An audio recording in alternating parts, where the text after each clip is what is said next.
হামজা ছেলে দুটোকে হুকুম দেয় ফটক খুলে দিতে। বিশাল শরীরটা ভর ছেড়ে দেওয়ায় তুলির পক্ষে সম্ভব হলো না হামজাকে বহন করা। হামজা মেঝেতে পড়ে আধবোঝা চোখে রিমিকে দেখে হাসে। রিমির কোনো খেয়াল নেই, সে আরমিনের সন্তানকে বুকের সাথে মিশিয়ে আদর করছে এক মনে। এই মুহূর্তে এ জগতে তার আর কিচ্ছু করার নেই এছাড়া। এই মহাক্ষণে হামজার মনে হলো সে ছাড়া আর কেউ আরমিনকে ঘেন্না করেনি। সে সব দিকেই একা আজ, তার দল লোকশূন্য, কোথাও কেউ নেই তার সামান্য সমর্থনে। এত অক্লান্ত ছুটে চলা কি ব্যর্থ হয়ে গেল? এইসবের কদর যে কেউ করল না, তা বলে আজ সেও কেন ভেতরে কদর খুঁজে পাচ্ছে না? হাতের মুষ্টি থেকে আমিরের ব্যাটার হাত ছুটে গেছে বলে সেই হাতে হামজা আমিরের ব্যাটার ফেলে যাওয়া কুড়ালটা তুলে নিল। চাপ ধরা রক্তের স্তর সরিয়ে তরল রক্ত এলোপাথারি গায়ে মাখল। কুড়ালটার হাতল ফতুয়ার পেছনে মুছে জয়ের হাতের ছাপ দূর করল। 5টা মরদেহ ও 3টা ছিন্ন ভিন্ন আহতকে উদ্ধার করা হলো। একজন নার্স মাংসাশী কুকুরের হামলায় প্রাণ হারিয়েছে। 2 জনের শ্বাস চলছে, দেহে মাংস নেই অধিকাংশ স্থানে। একজনের একটি স্তন ছিঁড়ে নিয়ে গিয়েছে পিটবুল, কতক্ষণ বাঁচানো যাবে জানা নেই। একটি নারী ডক্টর 2টো হাত হারিয়ে অচেতন, তার মাথার করটি ভেঙে গেছে, তবে এখনো বেঁচে আছে হয়তো। একজন ডাক্তারকে কম্পিত অবস্থায় ঘরের কোণে পাওয়া গেল। এত নৃশংসতা যে খবর প্রকাশ করাও মুশকিল হবে সেটা কালপিট ভাবেনি। কালপিটকে হামজা? রূপ কায়সার না এলে থানা পুলিশ হয়তো মানত, কিন্তু রূপ কায়সার হামজার সামনে উবু হয়ে বসে জিজ্ঞেস করল, জামির কোথায় হামজা সাহেব? মেয়রের পদ হারিয়েছে হামজা, হারানোরই কথা। সে এখন নিশ্চিত ফাঁসির আসামি, তার আর পৌরসভা দপ্তরে কাজ নেই, সে ফুরিয়ে গেছে। জয়ের এখানে থাকার কথা, সে হাসপাতাল থেকে ফেরারি হয়েছে। এখন আমি আছি, আমায় অ্যারেস্ট করুন। ওকে যখন পাবেন তখন না হয় ধরবেন, আপাতত ও নেই হাতের নাগালে। এই অবস্থাতেও এত ধূর্ততা, এত চতুরতা কে দিল আপনাকে? হামজা কেমন করে যেন হাসি সামান্য, যে আপনারা কোনোদিন পাবেন না। আজ তা পেয়েছি আমি। রূপ কায়সার জিজ্ঞেস করলো না কি পেয়েছেন, করলে হয়তো হামজা বলতো সন্তান হারানোর সুখ পেয়েছি আমি আজ। দেখুন, আজ হাত দুটো খালি আমার। যে হাতের মুঠোয় জয়ের হাতখানা চেপে ধরে 1.5 যুগ আগে হাকিমপুর থেকে দৌড় শুরু করেছিলাম, আজ 18 বছর পর সেই দৌড় ফুরিয়েছে। আজকের পর আমি আর ক্লান্ত হব না, কারণ জয় এসে হাসতে হাসতে পাশে বসে বলবে না, আর কত দূর বড় সাহেব, খুব ভারী লাগে তো, চলো 2 প্যাক মাল খাই। আর্মিন থাকলে নিশ্চয়ই জ্বলন্ত চোখে তাকিয়ে ধিক্কার দিয়ে উঠত। কেমন অনুভব করছেন সন্তান হারিয়ে? শত্রু হিসেবে যে পরামর্শ আমি দিয়েছিলাম তা মানলেই পারতেন। আমি সেই দিন অন্তত আপনার খারাপটা চাইনি হামজা সাহেব। রূপ উঠে চুপচাপ বেরিয়ে গেল। যাবার সময় কি এক ইশারা করে গেল। হামজা খুব আগ্রহে হাত দুটো এগিয়ে দেয় হ্যান্ডকাপের দিকে। থরথর করে কাঁপছে হাত দুটো। খুব বেশি দেরি বোধহয় নেই সম্পূর্ণ অচল হতে। হামজাকে নিয়ে যাবার সময় রিমি এসে দাঁড়ায় রূপ কায়সারের সামনে। আমার সঙ্গে নিন অফিসার, নিজের দেখভাল করার ওনার সাধ্যি নেই, আমি ওনার খাস দাসী, আমাকে প্রয়োজন হবে। হামজার চোখ দুটো বুজে নেয়, কিন্তু শ্বাস পড়ে না। সে এই দিনের আশায় দৌড়ায়নি এক জীবন। এত অপদস্থ, এত অসহায়, এত একাকী তার হবার ছিল কি? রিমিকে নেওয়া হলো না। রিমি তাতে অখুশি হলো না খুব একটা। আরমিনের বাচ্চার তাকে খুব প্রয়োজন যে। সে আরেকটু মিশিয়ে নিল ভ্রূণটাকে বুকের সাথে। ওটাকে একটু দুধপান করতে চাইলে রিমি দেবে। মা রিমি হলো না এই জন্মে। 2 হতভাগীর সন্তানের দুধমা হতে, তা বলে রিমির একটু আপত্তি নেই। তুলির কান্না থেমে গেল এক সময়। সে সোফার সাথে হেলান দিয়ে মেঝের ওপর ঠাই বসে রইল। আর্মিনটা কি জ্যোতিষবিদ্যা জানে? এই তো কয়দিন আগেই মেয়েটা বলল এই বাড়িতে কেউ থাকবে না, তুলির ঠাই হবে কি করে? ওই তো একদল বড় ঘরের তালা ভাঙছে, ধাতব শব্দ আসছে। 2 ভাইয়ের অপরাধ অশেষ। সেই অশেষে রূপ কায়সার আরেকটা যোগ করতে বড় ঘর তল্লাশির হুকুম না দিলেও হামজা ও জয়ের রক্ষের উপায় তো ছিল না। তবুও এত আয়োজন কেন? সেটার প্রতিনিধিত্ব করলেন দোলন সাহেব। রিমি আর কিছুতেই অবাক হবে না বলে অবাক হলো না, কিন্তু তুলি হলো। তুলি জানে না মুরসালিনের মৃত্যু দায়সারা আইনজীবীটার বুকে কি যে এক জ্বালা ধরিয়েছে। তিনি শেষ দেখতে চান, শেষ। রূপকথার জামিন ধরার কেউ নেই। পরাগের বোধহয় জামিন হবে না। তার হাতে কিছু খুনের রক্ত লেগে আছে। সালমাকে পলাশ মেরে ফেলেছে। কেন মেরেছে জানা নেই। মানুষ মারার জন্য পলাশের কোনো কারণের প্রয়োজন হতো না, তবে সালমাকে মারার একটা কারণ আছে। সালমা রাজনের স্থায়ী রক্ষিতা ছিল। রাজনের একটি সন্তান পরাগকে গর্ভে ধারণ করেছে, সুতরাং তার কিছু পাওনা রাজনের সম্পত্তিতে থাকবেই তো। সালমা খুব কৌশলী মহিলা ছিলেন, আবার রাজন আজগরের সঙ্গে ঘনিষ্ঠতাও ছিল খুব গভীর। সুতরাং সে পলাশের সাথে চোটপাট করার সাহস রাখত। পলাশের মুডের ঠিক নেই, কখন বা সালমা কেমন কথা কাটাকাটির পর্যায়ে চলে গেছে। পলাশ নারীর গলার উঁচু আওয়াজ পছন্দ করে না, সে নারীর কান্না ও আর্তনাদ পছন্দ করে। সালমার প্রাণটা এই কারণেই গিয়েছিল। পলাশের সহকারী লাশটাকে গুম করে দিয়েছিল। এটা জানার পর পরাগ সহকারীকে মেরে ফেলেছে। পলাশও কিছু বলেনি তাকে। মায়ের লাশ যে গুম করেছে তাকে খুন করা কোনো অপরাধ না। পরাগের 4টা খুন প্রমাণিত, তার ফাঁসি আটকানোর মতো কেউ নেই। দল ছুট, সম্পদ বাজেয়াপ্ত, দলের সদস্য বেশ কিছু বন্দী। পরাগের রায় কার্যকর হবার পথে। তাহলে রূপকথার কি হবে? রূপকথা অনেকদিন আকাশ দেখে না, দেখলেও তার ওড়ার উপায় নেই। কেড়ে নেওয়া হয়েছিল খুব জঘন্যভাবে। সে শেষবার যখন অস্ট্রেলিয়া থেকে বাংলাদেশে এলো, ওটাকেই সে শেষ আকাশে উড়া হিসেবে ধরে নিয়েছে। সে কারাগারে থাকা অবস্থায় আজ পর্যন্ত 4-5 বার অর্ধেক ধর্ষণের শিকার। এটার জন্য দায়ী তার সৌন্দর্য। রূপকথার হাসি আসে খুব। যে সৌন্দর্য পলাশকে মুগ্ধ করে তাকে কখনো সুখের দাম্পত্য দিতে পারেনি, সেই সৌন্দর্য প্রশাসন কর্মকর্তাদের ঠিকই মুগ্ধ ও মনোরঞ্জিত করেছে। এটা ভেবে রূপকথার খুশি হওয়া উচিত। তার সৌন্দর্য কোনো কাজে তো দিয়েছে। রূপকথা আজকাল পলাশের কথা খুব ভাবে। অবসর সময় চোখ দুটো বুঝলে নারকীয় দিনগুলো সবার প্রথমে ভেসে ওঠে। পলাশ ডাকতে ডাকতে সিঁড়ি দিয়ে ওঠে, রূপ, ও রূপ। সারা জীবন রূপ বলে ডেকেও পলাশ কেন তার রূপে মজল না? এই প্রশ্নের উত্তর জানা দরকার। রূপকথা সেই ডাকে থরথর করে কেঁপে উঠত। পলাশ আসলেই বাড়ির সকল চাকর বাকর বাড়ির অন্দর ছেড়ে বেরিয়ে যেত। রূপকথা একখানা পাতলা কালো শাড়ি পরে আয়নায় নিজেকে দেখলে নিজেরই হিংসায় বুক জ্বলত। এই সৌন্দর্যে কোনো একজন সুস্থ পুরুষের হক নেই? পলাশ এসে প্রথমেই গলাটা চেপে ধরে বিছানার হেডবোর্ডের সাথে হাত দুটো বেঁধে ফেলত, কিন্তু মুখে কিচ্ছু লাগতো না। রূপকথার আর্তনাদ বড় প্রিয় তার। রূপকথা বুক ভরে শ্বাস টানে। আজ পলাশ নেই। সে কেন আছে? পরাগের ফাঁসিটা তাকে দিলে কি সমস্যা? আছে একটা সমস্যা, সে মুক্তি পেয়ে যেত। এটাই দুনিয়ার সমস্যা। রূপকথার খুব অন্তুর কথা মনে পড়ে। মেয়েটার কাছে বসে একটা কথা বলতে মন চায়। রূপকথার অভিমানও আছে এই নিয়ে। রূপকথা ঘৃণ্যই হলো বা, ঘৃণা করেও কি একবার দেখতে আসা যায় না? আসে না অন্তু। রাতের চতুর্থ প্রহর। আকাশে মেঘ, বৃষ্টি হবে বোধহয়। পৃথিবীর উত্তর গোলার্ধ যেন গম্ভীর রূপ ধারণ করেছে। সাথে অন্তুর ভেতরে কিসের এক ভয় পেয়ে বসেছে। জয়ামির কাছে কম বেশি 9 ঘন্টা হবে। ওইদিকে কি হচ্ছে? জয় যদি হামজাকে মেরে ফেলে? অন্তু জানে মারবে না। ব্যথার রুখে ছুঁয়ে দিলে মানুষ প্রতিশোধের স্পৃহা হারায়। জয়রা কখনোই হামজাদের মারে না, এইটুকুই স্বস্তি। হামজা এইভাবে মরতে পারে না। অন্তুর যে হিসেবের গরমিল মিলানোর আছে। কোথাও একটা লার্ক ডাকছে। অন্তু ক্লাস 9-এ থাকতে শেক্সপিয়ারের রোমিও জুলিয়েট পড়েছিল। টাইবল্টকে মারার পর রাতে নির্বাসিত রোমিওর সঙ্গে জুলিয়েটের শেষ দেখার প্রহরে একটা লার্ক খুব করুণ স্বরে গান গাইছিল, এমনটাই উল্লেখ করেছিলেন শেক্সপিয়ার। অন্তুর মনে হলো জয়ামির ধরা পড়েছে, তাদের শেষ দেখা হয়ে গেছে। তারা তো রোমিও জুলিয়েট নয়, তাহলে ভোরের পাখিটা কি গান গাইছে সাধে? মুরসালিন মোহন গাইতো, এমন কয়েকটা লাইন অন্তুও গেয়ে উঠল। মনটা যদি হতো প্রবাল হাওয়া, হয়তো যদি শুভ্র কবুতর, মেঘের ডানায় পাঠিয়ে দিতাম মদিনারি পথে, যেথায় আমার প্রিয় নবী। অন্তু কখনোই যাবে না জয়ামিরের সঙ্গে কারাগারে দেখা করতে। যেদিন জয়ামিরের শাস্তি ফুরাবে তা কত বছর পরে। তখন দুজন কেমন হবে? বুড়ো হয়ে যাবে তারা। তখন দেখা হলে হবে একবার। অন্তু একবার কারাগারের বাইরে গিয়ে দাঁড়াবে, জীর্ণ শীর্ণ বৃদ্ধ, যাবজ্জীবন কারাদণ্ডভোগে বের হওয়া আসামি জয়ামিরকে দেখতে। অন্তু সেই নোংরা সালোয়ার ও কামিজটাই পরেছে। কক্ষে থাকা সম্ভব নয়। দম ফুরিয়ে আসছে, বুকের অস্থিরতা মাত্রা ছাড়াচ্ছে। সে কোনরকম দেহটাকে তুলে বিছানায় বসে বেলকুনি দিয়ে বাইরে দেখে। আশেপাশে বহুদূর অব্দি প্রাণ নেই। একটি পরিত্যক্ত নিবাসে অবরুদ্ধ কক্ষ। এই শেষ নিশীথ প্রহরে পাখির করুণ স্বর অন্তুর শরীর কাঁপিয়ে তুলল। মনে হলো পৃথিবীর সব আলো গ্রাস করেছে কোনো এক হিংসুটে কালগর্ভ। সূর্য সেই হুমকিতে নিজেকে লুকিয়েছে সমুদ্রের অতলে। আজ ভোর হবে না? ভোর হবার সময় পেরিয়ে যাবার পরেও এই নিশীথ ঘুচবে না। খুব বর্ষণ হবে, তবুও ভোর হবে না। এরকম এক প্রহরে আমজাদ সাহেবের শরীরটা শিথিল হয়ে এলো। অন্তুর যে কি কান্না পাচ্ছিল। আব্বুর সামনে কাঁদার অনুমতি নেই বলে সে কাঁদতে পারেনি। কোথাও গাড়ি নেই আমজাদ সাহেবকে হাসপাতালে নেবার জন্য। অন্তু ভাবলই না যে আমজাদ সাহেব অন্তুকে বিয়ে দিয়ে স্ট্রোক করেছেন। সেই রাতটাও এমন ছিল। তারপর আর ভোর হয়নি অন্তুর জীবনে। আব্বু রাতের খাবার টেবিলে বসে ধমকে ডাকেনি বলে অন্তু কতকাল রাতের খাবার খায় না। আব্বু এসে পাশে বসে অন্তুর লেখা দেখে বলে না, লেখা তো ছোট করবি না, দ্রুত লিখতে শিখতে হবে, লাইন বাঁকা কেন? অন্তু পড়তে বসে না কতদিন সন্ধ্যার পর। খুব কি দরকার ছিল আব্বুটার চলে যাবার? তাদের ছোট্ট পরিবারটা কিভাবে যেন বিধ্বস্ত হলো। অন্তুর মনে হয় এই তো সেই দিন। অন্তুর জন্য পৃষ্ঠা কিনে এনে বারান্দার রোদে বসে খাতা সেলাই করছিলেন আমজাদ সাহেব। ক্যালেন্ডার হিসেব করলে 7 মাস হয় আমজাদ সাহেব পালিয়েছেন। অন্তুর হাত শিরশির করে উঠল। তার ভেতরে রক্তের নেশা জাগলো। তার সন্তানের খনি, তার আব্বুর খুনিদের রক্তের নেশা। আরমিন? অন্তু থরথর করে কেঁপে উঠল। এক পৌরুষ কণ্ঠস্বর অন্তুকে ভার্সিটির সেসব অভিশপ্ত দিন মনে করাই। সে পেছন ফিরল না। রক্তের নেশা সত্যি যদি পেয়ে বসে লোকটার মুখ দেখলে? অন্তু কখনো জয়ামির হতে পারে না। জয়ামিরের হাতে ঝুলছে হ্যান্ডকাপ, শরীর রক্তে ঢাকা। দাড়ি বেড়েছে লোকটার, চুলগুলোও। শেষবার শরীরে যত্ন দেবার মাস পেরিয়েছে যে। মদ কোথায় পেয়েছে কে জানে। কয়েক চুমুক ঢকঢক করে গিলে বোতলটা ছুঁড়ে মারল মেঝের ওপর। কাঁচ ভেঙে তরল ছড়িয়ে পড়ল দরজার সামনে।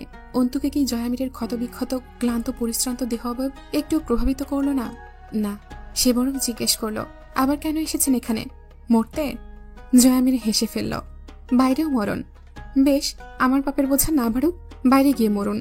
তোর হাতে মরবো বলে এত দূর এলাম, এই দেখ রক্ত ঝরতেছে পায়ে। ফিরাই দিস না আরমিন, চলার শক্তি নাই আর। এসেছেন কেন? কোনো প্রয়োজন ছিল না। কি করে এলেন? কোথায় গিয়েছিলেন? জয় একটা শেষ সিগারেট ধরালো। ছ্যা, এত প্রশ্ন কেন? অস্ত্র নাই আমার কাছে, অস্ত্র নিতে এলাম। অন্তুর সুখ লাগে। তার ক্ষমা জয় আমির আজও মানতে পারেনি। সে মরতে মরিয়া। আমি আপনাকে শাস্তি দেবার কেউ নই, আইনের হাতে মরুন, ওটা বরাদ্দ আপনার জন্য। জয় মাথা নাড়ে। ওহো, পাপ তো আইনের কাছে করিনি, পাপ করব একজনের কাছে আর শাস্তি দেবে আইন? এই নীতি মানলে তো আজ খুনি হতাম না উকিল ম্যাডাম। যার কাছে পাপ, পাপীর সাজা হবে শুধু তারই অভিশাপ। কলজাটা বাহির করে নেন। কবুল। সত্যি মেরে ফেলবো আজ। বেরিয়ে যান, সারেন্ডার করুন। জয় হো হো করে হাসে। সেই তো ভয় পাচ্ছ আমায় মেরে ফেলার। জয়মীরের ময়লা জনম ধন্য। প্যান্টের নিচ বেয়ে সরু রক্তের ধারা তালু অব্দি পৌঁছেছে। এতদূর কিভাবে এসেছে এই অবস্থায়? জয় মেঝের ওপর ঠেসে বসে, বেলকুনির দরজার পাশে দেয়াল ঘেঁষে। আর্তনাদের মতো শব্দ করলো বসার সময়। শরীরে বিষ ব্যথা, বুকে বোধহয় ব্যথা নেই, ফুরফুরে লাগছে। এই তো সামনেই পথের শেষ। ক্লান্ত জয়াবীর পিঠে হেলান দিয়ে বসে পরিশ্রান্ত কণ্ঠে আরমিনকে ডাকে, পাশে এসে বসো তো একটু ঘরোয়ালি। অসুস্থ অন্তু বসে, জয়ের কাঁধে মাথা রাখে। জয় চোখ দুটো আবেশে বুঝে নেয়, তার হৃদকপাটিগুলো অস্থির চিত্তে লাফায়। অন্তু কি একটাবার জড়িয়ে ধরতে পারে না জয়কে? না, অন্তু তো টের পাবার ইচ্ছে রাখে না জয়ের বুকের ভেতরে রক্তক্ষরণের। বরং অন্তু খোঁজ করে জয়ের কারাবন্দী হবার। পুলিশ পেছনে আছে, আসতে অল্প দেরি হবে, ততটুকু সময় তুমি পাবে। আর কিন্তু ধরতে পারবে না, উড়ে যাব আমি। সত্যি বলতেছি, তোমার কসম। কসম কাটবে না। জয় তাকায় অন্তুর দিকে। কাটলে কি? মিথ্যাকে সত্য করার হাতিয়ার হিসেবে মানুষ কসম কাটে। বেশ কয়েকটা টান একসাথে দিয়ে সিগারেট কোথাও ছুঁড়ে ফেলে দিয়ে বলে, তাইলে আরেকটা কাটি। জয়ামির বোধহয় একটা আবদার করলো সেই দিন। বদনাম তো হলেই, বদনামের দাগ ওঠে না। সঙ্গে চলো, এই জীবনটা বদনামের নামে যাক। কসম, পরের জন্মে আর বদনাম করব না। অন্তু এই জয়কে কিছুক্ষণ দেখল। অন্তুর দৃষ্টিতে জয় কেমন ছটফট করে ওঠে। না, এভাবে না। মরার ভয় পেয়ে বসলে ইজ্জত থাকবে না জয়ামিরের। চোখে ঘৃণাটুকু বহাল রাখো, ওইটুকু আমার। অস্ত্র দেবেন বললেন। জয় হাসে, নির্দ্বিধায় পিস্তলটা বের করে অন্তুর কোলের ওপর রাখে। সত্যিই মেরে ফেলবে? বহুদিনের স্বাদ। জয় চোখ বুঝল এবার। মুখ দেখে মনে হচ্ছে কাঁধে মাথা রেখে কত সুখ পাচ্ছে। আসলে তা ছলনা। এই মিথ্যা ভঙ্গি কেন? ভালোবাসা? অন্তু বলল, মানুষ হয়ে পশুকে কি করে? জয় বলল, বাসা তো যায়। কুকুর, বিড়াল, এমনকি জঙ্গলি হিংস্রদেরও ভালোবাসে মানুষ। অন্তু বলল, ওইটা স্নেহ। সেটাও সেই সকল পশুকে যেগুলো হিংস্রতা ভুলে মালিকের স্নেহের যোগ্য হয়ে ওঠে। মানুষকে কাউকে ভালোবাসতে দেখেছেন? জয় এবার গা দুলিয়ে হেসে ফেলল, কিন্তু তা অদ্ভুত ঠেকল। এটা হাসি নয়। আমি পলাতক হলে কিন্তু আর বাংলায় ফেরা হবে না। সঙ্গে চলে যাই। অন্তু বলল, আমার আপনার পথ আলাদা। জয় জিজ্ঞেস করে, তাই তো? আমার পথ কোনটা এখন? কারাবাস? সে দুই পাশে মাথা নাড়ে। কারাগারে আমি যাব না, বহুত খাটছি জেল। জয় টেনে টুনে গায়ের রক্তমাখা শার্টটা খুলে ফেলল। দেখো তো দাগগুলো কি বলে? কম হয়ে গেছে জেলের মার? আর তো জায়গায় নাই। কোথায় মারবে? কিভাবে আঘাত করলে আঘাত লাগবে জয়ামিরের? আমি যেভাবে করেছি সেইভাবে আঘাত পাচ্ছেন আপনি জয়ামির, তাই আপনি মুক্তি হিসেবে মৃত্যু চাইছেন বারবার। ব্যাকুল হাতে অন্তুর ঠোঁটে আঙুল রাখে জয়। তার চেয়ে বিষ খাইয়ে দে আরমিন। শর্ত হলো এরপর ঠোঁটে একটা চুমু খাবি। চল একসঙ্গে মরে যাই। দ্বিতীয় রোমিও জুলিয়েট রচিত হোক। বিশ্বাস কর, কারাগারে মানাবে না আমাকে। গোটা কাহিনী যখন ভিন্ন, পরিণতি এক করতে চাওয়া বোকামি জয়ামির। আর আমি বিশ্বাস করি কারাগারে আপনাকে ভীষণ মানাবে। জয় চুমু খেল। সঙ্গে সঙ্গে অন্তুকে চেপে ধরে ঠোঁটের গভীরে প্রগাঢ় এক চুমু খেল। ঘাম ও জমাট রক্তের গন্ধে মাখা জয়ের শরীর। সেই দিন আবারও রক্তাক্ত জয়ামির অন্তুকে শোষণ করলো এক দফা নিজের ভেতরে। আরো একবার, আরো একবার, আরো কয়েকবার। অন্তু কেঁদে ফেলল, ছাড়াতে পারল না জয়কে। জয় তবুও আরো একটাবার শক্ত করে আঁকড়ে ধরে চুমু খেল অন্তুর ঠোঁটের কিনারায়। সে চুমু খেলে ঠোঁটের এক কিনারা বেছে নেয়। অদ্ভুত হয় তার আগ্রাসন। সেখানে পৌরুষ কম, দহন বেশি মেলে। জয় খানিক বাদে আস্তে করে নিজেকে শিথিল করে সরিয়ে আনে। সামান্য ঠোঁট আলগা করে বলল, কাঁদছো কেন? আমি ছুলে খারাপ লাগে? অন্তু কান্নামাখা কণ্ঠে বলে, আমি আপনাকে ক্ষমা করতে পারলাম না। জয় নিঃশব্দে মুচকি হাসে, তারপর একটু গা দুলে ওঠে। কোন শালির সওয়াল কয় রে? জয়ামির দুর্ভাগা। সেই শালার মাকে সালাম। দুনিয়ার সবচাইতে সৌভাগ্যবান আসামি জয়ামির, যার বেলায় বাদীপক্ষ কাঁদছে তারে ক্ষমা করতে না পারার আফসোসে। অন্তু কিচ্ছু বলল না। হাসতে হাসতে জয় অন্তুর আগের সেই কথার জবাব দেয়, পতনকালে দু চারটে বোকামি করা খারাপ না। অন্তু বলল, এই পতন আপনার হাতে কামানো। জয় হাত এগিয়ে দেয় অন্তুর কাছে। তাহলে হাত দুটোই ধ্বংস করে ফেলো। অন্তু বলল, পাপগুলো হাতে লেগে নেই, মানুষের হাহাকারের সাথে বাতাসে মিশে গেছে। সেই বাতাসে নিঃশ্বাস নিচ্ছি বলেই কি বুকে এত শান্তি লাগতেছে? তাহলে তো উচিত এই শান্তি শান্তি বুকে ঠাস করে একটা বুলেট গেঁথে দেওয়া। কিন্তু তুমি তো শালি আমার দুশ্মন, উপকার তো করবেই না। অন্তু বলল, পতন দৃশ্যমান হবার পরের অনুশোচনা, ট্রেন চলে যাবার পরে স্টেশনে পৌঁছানোর মতো। জয় আগ্রহ পাবার ভান করে। পরের স্টেশনের জন্য অপেক্ষা করা যায়? কখন আসবে সেটা? অন্তু তাড়া দেয়, আপনি মৃত্যুর যোগ্য নন। মানুষের বন্দিত্ব হাহাকার যাদের কানে শ্রুতিমধুর লাগে, সেই উন্মাদদেরও উচিত একটু বন্দিত্বের স্বাদ গ্রহণ করা। বেরিয়ে যান জয়ামির। সাথে যেতে তো রাজি হচ্ছ না। রাজি হব সেই মিছিমিছি অপেক্ষা না করার পরামর্শ থাকবে আমার। আমি ছাড়া কি গতি হবে তোমার? চমৎকার একটা জীবন আমার জন্য অপেক্ষা করছে। আপনি জানেন না জয়ামির, সামনে আমার সুখের দিন। আমার কাঁধে কতগুলো গুরুভার আমার বেঈমান বাপ আর ভাই সঁপে রেখে পালিয়ে গেছে। তার পেছনে এই এক জীবন যাবে। আপনার জায়গা কোথায় সেই ব্যস্ত পথে? আপনার জন্য জন্ম হয়নি আমার। জয়ন্তকে কিছুক্ষণ চোখ ভরে দেখে। খুব বেশি দেখা যাচ্ছে না মিটমিটে মোমবাতির আলোয়, তবুও দেখে এই মেয়েটার সাথে সে কি সত্যি খারাপ করেছে? বুকের ব্যথায় রুহুটা ঝিমিয়ে আসে, হেলানা দিয়ে বসে। কাকে মেরে এলেন? মারিনি। তুমি কি চাইছিলে মেরে আসি? এত রক্ত কিসের?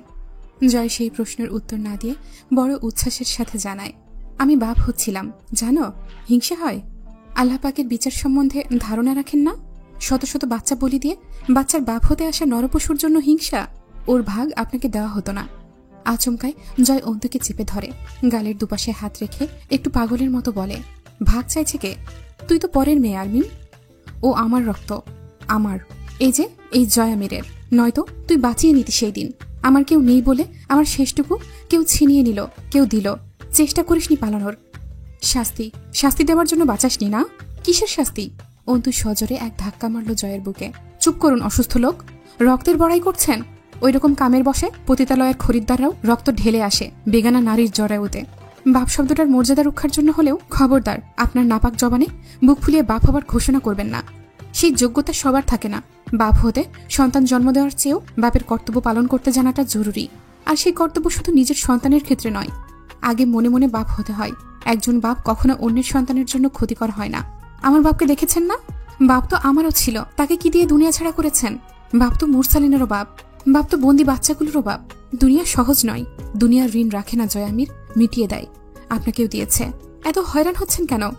জয় টলে না, বরং অন্তুকে আরো চেপে ধরে। তোর বাপ মরছে, আমার মরে নেই? তুই এতিম, আমি কি? অন্তু ভঙ্গুর হয়ে আসে। তার জন্য তো আব্বু দায়ী ছিল না, অন্তিক দায়ী ছিল না, আর না ছিল অন্তু। তাদেরকে কেন খুন করা হয়েছে? এই অসহায়ত্ব কোথায় ছিল সেই দিন আপনার? সেদিন আপনাকে কেন আমির বাড়ির সর্বকনিষ্ঠ এতিম বংশধর হিসেবে পাইনি? আপনি অভিশাপ রূপে এসেছেন আমার কাছে। আমি চিনি না আপনাকে, চিনি না আপনার এই স্বার্থপরতায় জড়ানো উন্মাদ কাপুরুষটাকে। শেষের দিকে অন্তু চেঁচিয়ে ওঠে। জয় আস্তে করে নিজেকে ছেড়ে দিল অন্তুর ওপর। তাই পালাসনি সেই দিন? জয়ামিরের সন্তান বলে অবহেলা করেছিস শারমিন? অন্তু ডুকরে উঠল। উন্মাদ এক বাপের সন্তানকে গর্ভে ধারণ করেছিল সে। যে লোক নিজের ভাবনা ছাড়া কিছুই বোঝে না, অকপটে মিথ্যা দোষারোপ করে যাচ্ছে। থেমে যাওয়া কান্না আর ঠেলে ওঠা প্রতিবাদে এবার মাতৃত্বের ধাক্কা পড়ল। সে নিজের সন্তানকে স্বেচ্ছায় মরতে দিয়েছে? অপ্রকৃতিস্থ লোক। হু হু করে কেঁদে উঠল মেয়েটা। কোথাও যেন হারিয়ে গেল অন্তু। কেঁদে উঠল আরমিনটা, যে জয়ামিরের অকালমৃত সন্তানের মা। আপনি যান, আমি সহ্য করতে পারছি না আপনাকে। খুব কঠিন ধাক্কা খেয়েছেন দেবতার কাছে। মাথা নষ্ট হয়ে গেছে আপনার। আপনার উন্মাদনা সামলানোর দায় আমার নেই। আমাকে যেতে হবে। জয় সঙ্গে সঙ্গে হাতড়ে বুকে টেনে নেয় অন্তুকে। সন্তানের প্রতিশোধের রক্তের ওপর সন্তানের মায়ের কান্নার পানি জয়ের বুক ভেজায়। সেই দুই হাতে কঠিন করে জড়িয়ে নিতে বারবার হাত দিয়ে আঁকড়ে নেয় অন্তুকে। অন্তুর মাথার ওপর চোয়াল ঠিকিয়ে চোখ বোঝে, চুলের ওপর চুমু খায় কয়েকটা। বুকটা যে কি জ্বলছে তার। ইস, এই আমির নিবাস তাকে আধারে ফেলে দিয়েছিল 21 বছর আগে। সেই দিন নিষ্পাপ এক কিশোর বেরিয়ে গিয়ে এক পাপিষ্ঠ খুনি হয়ে ঢুকেছে। অন্তু ছটফট করে, ছেড়ে দিন আমায়। জয় বিড়বিড় করে, সেই পদ্ধতিটাই তো ভুলে গেছি। অন্তুর মাথায় হাত দিয়ে বুকের সাথে চেপে ধরে বলল, আমার হাতে সময় নাই ঘরোয়ালি, সঙ্গে চলো। এভাবে ধরে কাঁদার জন্য আসামির বুকটা লাগবে তোমার, নাকি বুকটা কেটে রেখে বাকিটা কারাগারে দেবে? অন্তু বলল, আজকের পর আর কাঁদবো না। অন্তু নিজেকে ছাড়িয়ে নিয়ে ওড়নাটা ঠিক করে গায়ে পেঁচালো, যেন কোনো বেগানা এসে উপস্থিত হয়েছে হঠাৎই। জয় শার্ট পরে খুব জোরে জোরে শ্বাস ফেলে বাচ্চাদের মতো খাবার আবদার করে উঠল। খিদে লাগছে খুব, কিছু নাই খাওয়ার মতো? অন্তু মাথা নাড়ে, না। পানিও নাই? গলা শুকায় আসতেছে খুব, একটু পানি খাবো আমি। নাই পানি? অন্তু বলে, খুব খিদে পেয়েছে? জয় বলল, কিছুই খাই নাই, পেট খালি, ভীষণ খিদে পাচ্ছে, শরীর খারাপ লাগতেছে খুব, একটু পানি থাকলে দাও। পানি খাবো? আচ্ছা পানি, বুক ফেটে মরবো মনে হচ্ছে। হেসে ফেলল জয়। দুজনের এই কয়েকটি বাক্য বিনিময়ে কয়েক সেকেন্ড কাটল। তার পরক্ষণে অন্তু ওঠে কোনো রকমে। সামান্য কিছু পানি বোধহয় আছে বোতলে। অন্তু মোমবাতিটা আনতে গিয়ে এগিয়ে যায় একটু, কিন্তু পথিমধ্যেই তাকে থামতে হলো। জয়ও টের পায় সিঁড়িতে পদাচরণের আওয়াজ। এক লাফে উঠে দাঁড়ায় সে। অন্তুর দিকে তাকিয়ে বলে ওঠে, এজন্যই কেঁদে আমার সময় নিচ্ছিলে এতক্ষণ? আপনার প্রাপ্য বুঝিয়ে দেওয়ার জন্য জরুরি ছিল। আমি দুঃখিত জয়ামির। আবার ছলনা? বলেছিলাম চাইলে তোর হাতে ধ্বংসের এক মুঠো ছাই হব। অন্তু বলে, যা মানুষ সদিচ্ছায় দেয় তা তার শাস্তি হতে পারে না। আমি আপনার তথাকথিত উদারতা বা নাটকীয় আত্মত্যাগ নয়, শাস্তি দেখতে চাই, বৈধ শাস্তি, যা প্রাপ্য আপনার। কথা বাড়াবেন না, সারেন্ডার করুন। জয় বলে, কাঁদলে কেন? সত্যি করে বলো, জানি মেরে ফেলবো কিন্তু একদম। দোষ তো আপনার জয়ামির, আসামি আপনি। গর্ভের সন্তানের বাপ কেন? তা যখন হলেন তার আগে আসামি কেন হলেন? সন্তানের জন্য তার বাপের কাছে কেঁদেছি, একজন পাপিষ্ঠকে তার প্রতিদান দিতে সময় পার করিয়েছি। পিস্তলটা অন্তু হাতে নিয়ে উঠেছে। জয় আর কথা বলতে পারে না। এই মুহূর্তে অন্তুকে দেখে মনে হলো এতগুলো দিন সংসার করেছে, জয়ামিরের সন্তানের মা হয়েছে, অথচ আজও সে সেই আমজাদ আলী প্রামাণিকের মেয়ে। সেই তেজ, নির্মম নিষ্ঠুরতা। অন্তু এক বাপের মেয়ে, শর্তে হারেনি এক রত্তীয়। সেই মুহূর্তে হুড়মুড় করে দরজায় লাথি মেরে ঢোকে দুইজন, সিভিল ড্রেসে, অথচ ভঙ্গিমা বলে দিচ্ছে স্পেশাল ফোর্সের অফিসার দুজন। হ্যান্ডস আপ জয়ামির, you are done, don't try to move or we will be shoot. Joy অন্তুকে দেখছিল, হঠাৎ খেয়াল করে হো হো করে হেসে উঠল। আর রে, রিল্যাক্স স্যার, জ্যানটা বইয়ের হাতে দেবো বলে পণ্যা করলে গুলি খেয়ে নিতাম, কসম। পেট খালি, গুলি খাওয়া খুব দরকার ছিল। তাছাড়া আপনাদের হাতে গুলি খেয়ে মরা বংশ পরম্পরায় পাওয়া জেনেটিক ডেস্টিনি আমার। Please cool, I will not move, put the gun down. সে অন্তুর কাছে আবার পানি চায়। পানি খাবো, পানি নিয়ে আসো। অন্তুর হাত থেকে পানি নিতে হাত বাড়াতেই বিদ্যুতের বেগে ছুটে এসে একটা গুলি লাগলো জয়ের হাতের কবজির নিচে। ছিটকে পড়ে যায় পানির বোতল। জয় বলে ওঠে, যা শালা। অন্তু চেঁচিয়ে উঠল, খবরদার, don't shoot at all, put the gun down officer or I will shoot you. ফিনকি দিয়ে রক্ত ছুটে গিয়ে অন্তুর হাতে লাগে। বুলেট জয়ামিরের হাতের এপাশ ওপাশ পেরিয়ে বেরিয়ে গেছে। জয়ামিরের গরম ছুটন্ত গাঢ় খয়েরি লাল রক্তের ছোঁয়ায় অন্তু কেঁপে উঠল।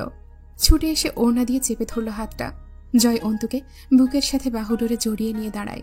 সুতোর ওড়না জয়ের রক্তে ভিজে জুবজুবে হয়ে ওঠে। সারেন্ডার করুন, ওরা আবার গুলি চালাবে, প্লিজ জয়। অন্তুর কাতর কণ্ঠ। জয় বলল, তুমি তো চালালে না, ওদেরকে অন্তত আমার শেষ উপকারটা করতে দাও। এত হিংসুটে মেয়ে লোক বিয়ে করেছিলাম। খবরদার, বাজে ভাবনা আপনার, আত্মসমর্পণ করুন, ওরা কিচ্ছু করবে না। জয় পুলিশ দুটোকে বলে, স্যার 1 মিনিট প্লিজ। জয় অন্তুর হাতে পিস্তল তুলে ঠিক হৃৎপিণ্ড বরাবর মুজেল চেপে ধরে বলে, করলাম আত্মসমর্পণ, মারো, এবার তো মারো। পাগলামি করবেন না জয়, আপনি আমার হাতে নিজেকে খুন করাতে চাইছেন কেন? না, খুন হবে না এটা। ভেতর থেকে কিছু একটা খুব ছটফট করতেছে। তুমি গুলি চালাইলে তবেই আমি নিশ্চিত ওই শালা থামবে। থামাও ওরে। অন্তুর ক্ষমতা নেই দুপা হাঁটে। তার শরীরের নিচের অংশ অচল প্রায়। রক্তে সালোয়ার অনেক আগেই ভিজে উঠেছে, আর জয়ের রক্তে হাত। রক্তপাত থামবে না এভাবে, এমনি আপনি অসুস্থ। এখন আর অহংকার করবেন না প্লিজ। জয় বলল, তুমি তো করতেছ। আমি? সাপ সাপ দেখা যাচ্ছে চেহারায়, আত্মগরিমা না? জয় হাসে, তারপর অসহ্য ব্যথায় মুখটা কুঁচকে ধরে। হা করে নিঃশ্বাস নেয়। গল গল করে রক্ত পড়ছে। অন্তুর ওড়না ভিজে গেছে, আর রক্ত শুষবে না ওটা। অস্ত্র ফেলে দাও জয়, নয়তো এবার আর গুলি অজায়গায় তাক করা হবে না। ধ্যাত মিয়া, আলগা ভাব দেখায়েন না তো। মেরে দিলে না হয় মেনে নিতাম যে ঘরওয়ালি তো মারল না। সে যখন চায় তো আইনের হাতেই গেল এই জনম। না মেরে প্যান প্যান ঠাপালেই তো সমস্যা। এবার আমি কিছু করি। আচমকায় কোথা থেকে যেন লাইটার জ্বালিয়ে ছুড়ে মারল মেঝের ওপর। দাউ দাউ করে আগুন জ্বলে উঠল অ্যালকোহলে। সেই মুহূর্তে বেশ কয়েকটা গুলি ঠাস ঠাস চলল, কিন্তু তার মধ্যে জয়ের পিস্তল থেকে বেরোনো 3টা গুলিতে একজন নিহত ও একজন গুলিবিদ্ধ আগুনের উপর পড়ল। তখন শোনা যায় ধূপধাপ বুটের আওয়াজ। বাইরে থেকে এবার সব ভেতরে ঢুকে পড়েছে। জয়ের ম্যাগানিজ খালি, একটি ছুরি অব্দি নেই কাছে। সিঁড়ির কাছে আসতেই দুজন বসে পড়ল। জয়ের মাথা ঘুরছে, পা অবশ হয়ে এলো, বাহুতেও ক্ষত। সেই হাতেরই কবজিতে আবারও গুলি খেয়েছে। অন্তুর পক্ষে হাঁটা সম্ভব নয়। তীর তীর করে বদরক্ত যাচ্ছে গর্ভ ধুয়ে। জয় অন্তুর হাত সরাতে চায়, অন্তু ছাড়ল না। বসে থাকুন, ওরা আসলেই 2 হাত তুলে সমর্পণ করবেন নিজেকে। জয় অন্তুকে নিয়ে উঠে দাঁড়ায়। একটাবার তাকায় পেছনের দিকে। 21 বছর আগে যেদিন এই সিঁড়িটা দিয়ে নেমে গিয়েছিল, সেদিন সে বড় বাবার কোলে। সেদিন বড় বাবা ছিল রক্তাক্ত। এই আমির নিবাসটা তার জন্য নয় কখনোই। দুজন নামতে নামতে আবার থামে। ফোর্স সদর ঘরে ঢুকে পড়ার আগেই দুজন কোনো রকম বেরিয়ে গেল নিচতলার পেছনের বড় বারান্দা দিয়ে। অন্তুকে জোর করে টেনে নিয়ে যায় সে। অন্তু অবাক হয়, জয়ের এই শরীরেও সে জয়ের সাথে পারছে না। অন্তু নিজেকে ছাড়াতে চেঁচিয়ে উঠল এবার, আমি যাব না আপনার সঙ্গে। সঙ্গে যেতে হবে না, তোমার সময় হয় নাই এখনো যাবার। এইখান থেকে অন্তত বের করি, আমার বাপের বাড়িটা ভালো না। আপনি দাঁড়ান এখানে, রক্ত থামছে না, কি করতে চাইছেন আপনি? সেই পেছনের লোহার ফটকের কাছে পৌঁছায় দুজন। এই পথ দিয়ে জয়নাল আমির, হুমায়রা ও জয়কে বের করে দিতে গিয়ে ধরা পড়েছিল। জয় হেসে ফেলল, সে অন্তুকে বের করে দিতে গিয়ে ধরা পড়বে, কিন্তু একটা ব্যাপার মিসিং। হুমায়রার গর্ভে সন্তানটা ছিল, আরমিনের নেই কেন? পরক্ষণেই তার মনে হয়, না, তারপর হুমায়রার সঙ্গে যা হয়েছে তা আরমিনের সাথে হবার নয়। মরচে ধরে ক্ষয়ে যাওয়া ছোট্ট একটা তালা, কারা মেরেছে জানা নেই। জয় ডান পা দিয়ে কষে দুটো লাথি মারল, আর তখন সামনে দিয়ে গোটা নিবাসের ভেতরটা খুঁজে ফোর্স তাদের পেছনে এসে পৌঁছেছে। ঝুপঝুপ করে জড়ো হলো জয়ের পেছনে। জয় হাসে, হাসতে হাসতে মাথা উঁচু করে শটান দাঁড়িয়ে থাকা আমির নিবাসকে একটাবার দেখে, মনে মনে হেসে বলে, তোর সাথে আমার এই জন্মের শত্রুতার রহস্যই রইল। পরের জন্মে শালা তোর রহস্য জানবো আর প্রতিশোধও তুলব। রেডি থাকিস, শালা নিমুখ হারাম। অন্তু বসে পড়ল, রক্তপাত বাড়ছে। ফোর্সের ভেতরে রূপকাইসারকে দেখে হেসে উঠল জয়ামির। কোন ব্রাঞ্চের লোক কোন ব্রাঞ্চে যুক্ত হয়েছে এক জয়ামিরের তুচ্ছ জীবন কাটতে? জয় উচ্ছ্বসিত কণ্ঠে অভিনন্দন জানায় তাকে। শান্তি বর্ষিত হোক স্যার। দেখুন না আপনার লোকেরা কি করেছে হাতটার। একটু পানি খাবো স্যার, খুব পিপাসা পাচ্ছে। পানি আছে? সেটা কাস্টডিতে বেহিসাব পাবেন। তার আগে মিসেস আরমিনকে পাস করুন জয়ামির, নিজেকে সারেন্ডার করুন। আমি বারবার বলবো না, পালানোর চেষ্টা করলে কোনো রকম কনসিডার করা হবে না। এটা হুমকি নয়, সতর্কতা। উনাকে ছেড়ে দিন। যদি ভেবে থাকেন উনাকে জিম্মি করে কিছু করতে চান তো সামনে ফোর্স মেম্বার আছে, ব্যাকআপ ছাড়া আসেনি ফোর্স। আপনার শুভাকাঙ্ক্ষী আমি, তাই সতর্ক করছি। না স্যার, মিসেস আমার কাছে সবচেয়ে বেশি সুরক্ষিত। আমি আজ দৌড়াবো প্রাণ খুলে, থামাতে পারবেন না। ওঠো ঘরওয়ালি, আপনার দোহাই জয়, মিছে পালানোর চেষ্টা করে বিপদ রাখবেন না। আপনি দৌড়ালে ওরা গুলি চালাতে বাধ্য হবে। তাই নাকি? তাহলে তো একটা রিস্ক নেওয়াই যায়। কেমন উকিল ম্যাডাম? জয়ামিরের সে কি উল্লাস। অন্তুকে নিজের সামনে বাড়িয়ে দিয়ে সে চপল পায়ে সামনে এগিয়ে যায়। এই সেই জঙ্গলি এলাকা, আজও জঙ্গলে পরিণত বাগানটাই জলিল আমিরের লাগানো বিশাল বিশাল আম, মেহগনি, কড়াই গাছগুলো দাঁড়িয়ে। নেই শুধু আমির নিবাসের সদস্যরা। এই পথে একদিন গর্ভবতী হুমায়রা খোঁড়াতে খোঁড়াতে জয়টাকে নিয়ে পালিয়েছিল আমির নিবাস ছেড়ে। আজ হুমায়রার ছেলের পালা। কে জানে তার ছেলের পালানোর ইচ্ছে কতটুকু। ক্রসফায়ারের হুকুম জারি হবার পর বাহিনী খেলাটাই এমন খেলে, তারা আসামিকে আদালতে নেবার চেষ্টাটাই করে না, সরাসরি গুলি চালিয়ে খাটুনি কমিয়ে আনে। সেই সুবাদে নিশীথের শেষ প্রহরে নির্মম নীরবতাকে কাঁপিয়ে তুলে AK-47 রাইফেল থেকে একটি বুলেট ছুটল, শাঁ করে গিয়ে লাগলো হুমায়রার ছেলের পিঠ বরাবর। বক্ষপিঞ্জরের পুরসুকার কোনো এক ফাঁকে ওটা আটকে রইল। জয় কুঁজো হয়ে পড়ে, জোর করে হেসে ওঠে। অন্তু থমকে দাঁড়ায়, হাতটা তার জয়ামির আরো শক্ত করে চেপে ধরেছে এই মুহূর্তে। লোকটা হাসছে, পৌরস্য হাসির ঝঙ্কারে অন্তুর শরীরের লোমকূপ শিরশির করে উঠল। জয়ামিরের হাসি থামছেই না, তবুও পা ঝেড়ে টান করে অন্তুর হাত ধরে টেনে নিয়ে সামনে এগোতে চায়। আজ সে ঠিক বুঝতে পারছে না মৃত্যুকে সে বেশি ভালোবেসেছে, নাকি সেই অসীম ভালোবাসার ঊর্ধ্বে জয়ামিরের মৃত্যুর সাথে বেইমানি করে আরো কিছু চেয়ে বসেছে। তা কি তার হাতের মুঠোয়? ওটা কি কিছুকাল বাঁচার আকাঙ্ক্ষা জয়ের হাতের মুঠোয়? মৃত্যু কি অভিমান করল না? করাই তো উচিত। এতগুলো বছর মৃত্যু বারবার হাতছানি দিয়েছে, জয়কে গ্রহণ করেনি, আজ করছে। আর আজ কিনা জয়ামিরের চোখে মৃদু অনীহা, ওইটুকুও মৃত্যুর বরদাস্ত নয়। জয় মৃত্যুকে দেখে প্রাণ খুলে হাসতে লাগলো আর সামনে এগোনোর চেষ্টা করতে লাগলো। সেই মুহূর্তে পরপর আরো দুটো, তারপর আরো একটা বুলেট এসে লাগলো জয়ামিরের পিঠের শিরদাঁড়ার মাঝ বরাবর। এটা কেন যে ফুড়ে জয়ামিরের প্রশস্ত বুকটা চিড়ে ছুটে বেরিয়ে বিঁধল জলিল আমিরের রোপণকৃত একটি গাছের গায়ে। জলিল আমির নিশ্চয়ই গাছটা লাগানোর সময় ভাবেনি এই গাছে একটা বুলেট বিঁধবে। তার নাতির বুক ফুড়ে রক্তে ধুয়ে আসা। বাকি দুটো বুলেট, একটা পেটে আর একটা ঠিক জয়ামিরের এক জনমের স্বাদ মিটিয়ে হৃৎপিণ্ড বরাবর বিঁধে গেল। জয় ক্ষণকাল কুঁজো হয়ে হাসে। সে দেখে সে অবু হওয়ার ফলে তার বুকের রক্ত নোংরা ঘাস মাটির উপর টপ টপ করে ঝরছে। জয়ের হাসি বাড়ল, গা দুলিয়ে হাসতে লাগলো সে। নিয়ম ভঙ্গ হয়নি। জয়ামিরের রক্ত 21টা বছর ধরে মাটি শোষণ করে এসেছে। যেই পথে মানুষ বড় অবহেলায় পা মারিয়ে হাঁটে, সেই সবখানে জয়ামিরের আদিম রক্ত গলগলিয়ে ঝরে গেছে। জয় বসে পড়ল। তখন অন্তুর হাতটা মুঠোয় ছিল, কিন্তু বসে পড়ার পর চোখ দিয়ে ঝরঝর করে কয়েক ফোঁটা পানি মাটিতে পড়ার পরপরই জয়ামির লুটিয়ে পড়ল ঘাসের ওপর। আকাশটা কেঁদে ফেলল। খুব অবাককর ব্যাপার, আকাশের কি হয়েছে? তার কি খুব দুঃখ? এই শেষ রাতে তার কান্না পাবার কারণ কি? অন্তু টের পায় তার হাতটা কেউ ধীরে ধীরে ছেড়ে দিয়ে ধূপ করে লুটিয়ে পড়ল ওই তো মাটির উপরে। অন্তুর শরীরটা ঝাঁকুনি দিয়ে ওঠে। পাথরের মূর্তির মতো দাঁড়িয়ে রইল জয়ের দেহের পাশে। তার ওই হাতটা মৃগীরুগীর মতো কাঁপছে। সে হাতটা টান করে ধরে। তার উপর ঝিরঝির করে বৃষ্টি পড়ল, আর জয়ামিরের রক্তটা পানির সাথে মিশে ধুয়ে ধুয়ে জমিনে পড়তে লাগলো। অন্তু অস্ফুট স্বরে ডেকে ওঠে, জয়। জয় তৃপ্ত হেসে ওঠে। মাটিটা খামচে ধরে দুর্বল হাতে। মাটি নাকি মা? জয়ামির হুমায়রার আঁচলটা চেপে ধরল। লোকে বলবে জয়ামির ঘাস চেপে ধরেছে, রক্তে ভেজা ঘাস। লোকেরা জানে না কিছু। হুমায়রা কি একটু পানি আনেনি জয়ামিরের জন্য? আনেনি? তিনি জানেন না বোধ হয়। জয়ামির ভীষণ তৃষ্ণার্ত। হুমায়রা কাঁদছে না? হুমায়রা কিছু বুঝতে পারছে না বোধ হয়। তিনি কি ভেবেছেন জয়ামির আজ 21 বছর পর ঘুমালো? নিশ্চিন্ত ঘুম। হুমায়রা সঠিক ভাবছেন। তার ছেলে আজ ঘুমালো যুগ পর। এই ঘুমে ব্যথা নেই, রক্ত বা হাহাকার নেই, বুকের দহন নেই, পিপাসাও নেই। এই যে কিছুক্ষণ আগে কি ছটফট করছিল একটু পানি খাবার জন্য, এখন অবশ্য আরো কেমন করে যেন বুকটা আটকে আসছে। জীবনের সবটা স্মৃতির পটে জড়ো হয়ে চোখের সামনে ভেসে উঠল তার সংক্ষিপ্ত ঘটনাবহুল জীবনটার এক একটা রাত। খুব পিপাসা পাচ্ছে, বুকে শ্বাস নেই। একটু পানির জন্য রুহুটা ছটফট করে উঠল। পাত্তাই দিল না জয়। তবুও মনে হলো এক চুমুক পানি পান করতে। বুকে বড় তৃষ্ণা।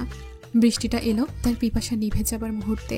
ততক্ষণে মৃত্যুকে জয়ামির জড়িয়ে ধরেছে আষ্টে পৃষ্ঠে। আর সে এবার ছাড়বে না। বহু প্রতারণা মৃত্যু করেছে তার সঙ্গে। এবার আর নয়। তার 21 বছরের সাধনা, তার ছোট্ট বয়সের প্রেম, বৃষ্টির ঠান্ডা ফোঁটা জয়ের ভেতরে সব আগুন নিভিয়ে জয়কে ঘুম পাড়িয়ে দিল। এই ঘুম ভাঙবে না। ওই তো দূর মসজিদের মিনারে ফজরের আজান শোনা যাচ্ছে। একটু পরই সকাল হবে, তবুও জয় উঠবে না। অবশ্য জয়ের সকালে ঘুম থেকে ওঠার অভ্যেস কি আছে নাকি? সে ওঠে দুপুরে অথবা বিকেলে।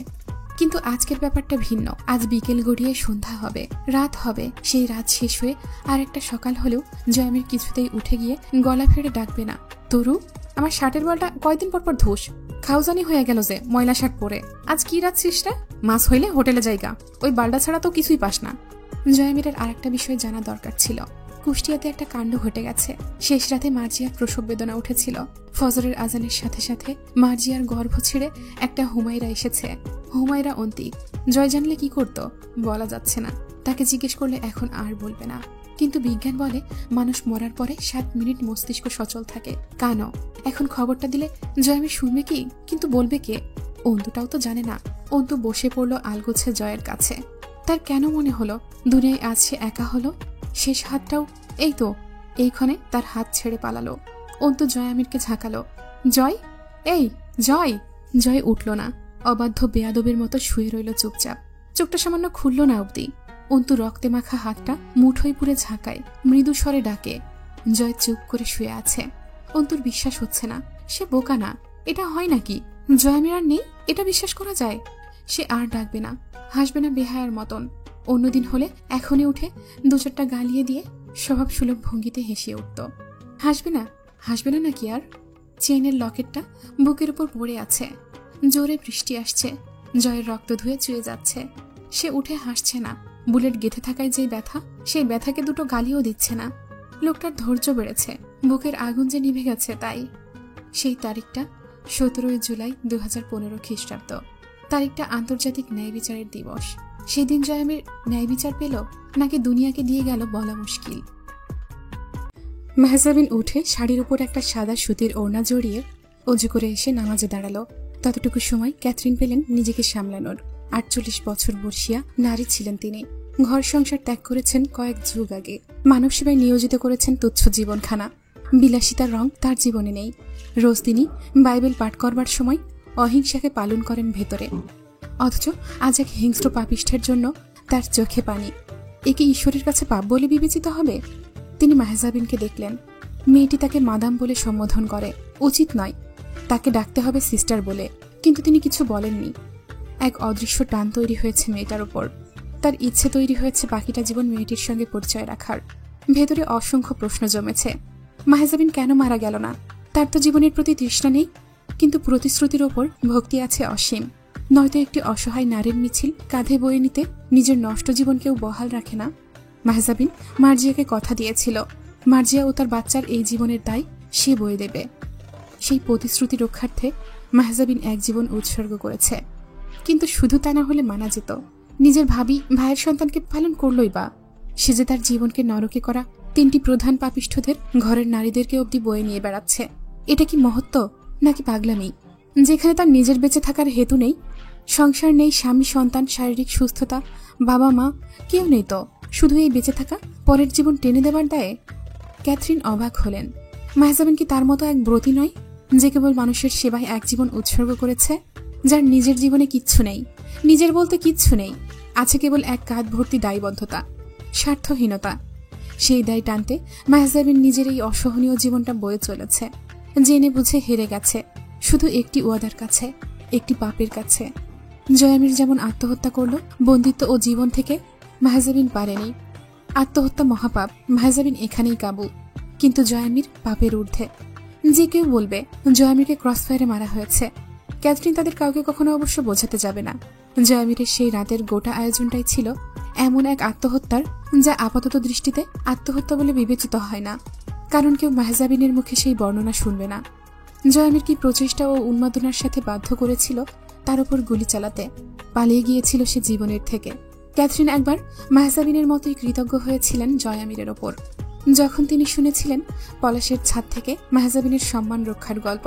তখন তার মনে হয়েছিল জয়ামিরকে থুতু দিয়ে ঠিক করেনি মাহজাবিন। কিন্তু এখন মনে হচ্ছে না, মাহজাবিন সেদিন অজান্তেই একটা সঠিক কাজ করেছিল। থুতুটুকু প্রাপ্য ছিল জয়ের, কিন্তু তার বদলে জয় যা করেছে সেটা আগুন থেকে বাঁচিয়ে পানিতে ডুবিয়ে শ্বাস আটকে মারার মতো। আর তা কতটুকু কৃতজ্ঞতার দাবিদার জানা নেই ক্যাথরিনের। পলাশকে অন্তুর পরিবারটা চিনিয়েছে হামজা।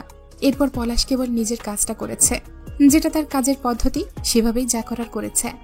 কিন্তু এরপর জয় পলাশের সাথে যা যা করেছে তা ছিল গাছে তুলে দিয়ে মই টান দেওয়া। আবার পলাশ অন্তুকে বারবার চেয়েছিল ধর্ষণ করার জন্য, যেটা অন্তু বিয়ের পর জয়ের কাছে বৈধভাবে হয়েছে বারবার। ইচ্ছে সম্মতি না থাকার পরেও বাধা না দেবার অপারগতায় মেনে নেওয়া আর মনকে মিথ্যা সান্ত্বনা দেওয়া একটা নারীর জন্য ধর্ষণের সংজ্ঞার সাথে মিলে যায়, যাকে বলে ম্যারিটাল রেপ। লাইসেন্স করা পিস্তল দিয়ে কাউকে খুন করা আর কি। পলাশের সেই লাইসেন্সটা ছিল না, জয়ের কাছে 3 কবুলের লাইসেন্স ছিল। কিন্তু জয় শেষ অব্দি মাহজাবিনের ভেতর থেকে আকাঙ্ক্ষা করে বসায়, যা অঘটন ঘটল। এই গোটাটার পেছনে একটি মূল ঘটনা দায়ী, বড় ভাইদের ওপর অন্তিকের অবাধ্যতা এবং তার জের ধরে আবার অন্তুর অন্যায় মেনে না নেবার প্রবণতা।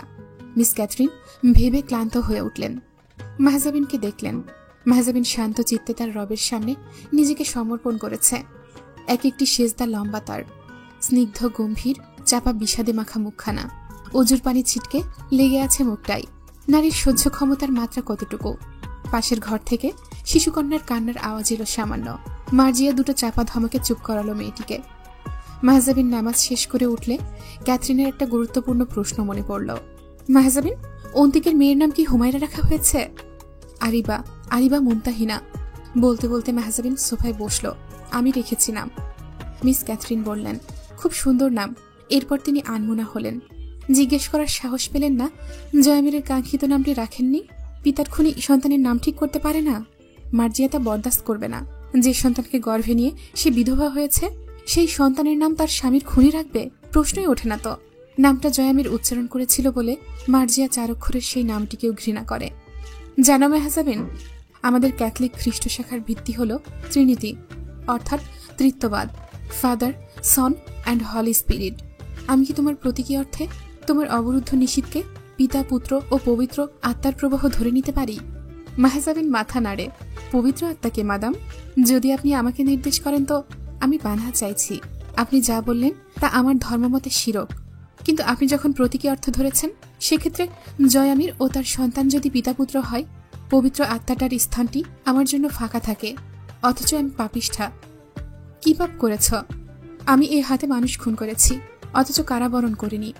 আমি অ্যাডভোকেট হতে যাচ্ছি, অথচ নিজের বিরুদ্ধে প্রসিকিউশনে যাবার পরিকল্পনা রাখিনি। সবাই শাস্তি পেয়েছে, শুধু আমি বাদে। মাদাম বললেন, অথচ আমি দেখছি তুমি ছাড়া আর কেউ শাস্তিই পায়নি। An internal punishment has been given to you. কথাটা মনে মনে বলে ক্যাথরিন আলতো হাসলেন। একটা প্রশ্নের উত্তর দাও, প্রাণী হত্যা পাপ হওয়ার পরেও কিভাবে প্রাণী হত্যা বৈধ হতে পারে? মাহজাবিন বলল, হিংস্র ক্ষতিকর প্রাণী হত্যা বৈধ। আমি তো ভেবেছিলাম এটা তুমি জানোই না, মূর্খ মেয়ে।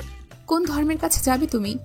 সকল ধর্মই তোমাকে বলবে, ঠিক যেমন অহেতুক হত্যা পাপ, তেমনি আত্মরক্ষার জন্য হিংস্র পশুবধ বৈধ। কেননা তুমি যদি তখন সেই প্রাণীটিকে হত্যা না করো, উল্টো তুমি অথবা কোনো নিরীহ নিহত হবে। তুমি বলেছ মানুষ খুন করেছ। শিক্ষিত মেয়ে হয়ে এত বড় ভুল কথা কেন? মানুষের সংজ্ঞা জানো তুমি? যে মানুষ অপর একটি মানুষের জন্য ক্ষতিকর, সে মানসিকতাহীন প্রাণী, যাকে সাধারণ ভাষায় জানোয়ার বা পশু বলা হয়। তুমি যে অবস্থানে দাঁড়িয়ে খুন করেছ, তা না করলে বরং তুমি পাপী হতে পারতে। কিন্তু খুন তো খুন মাদাম।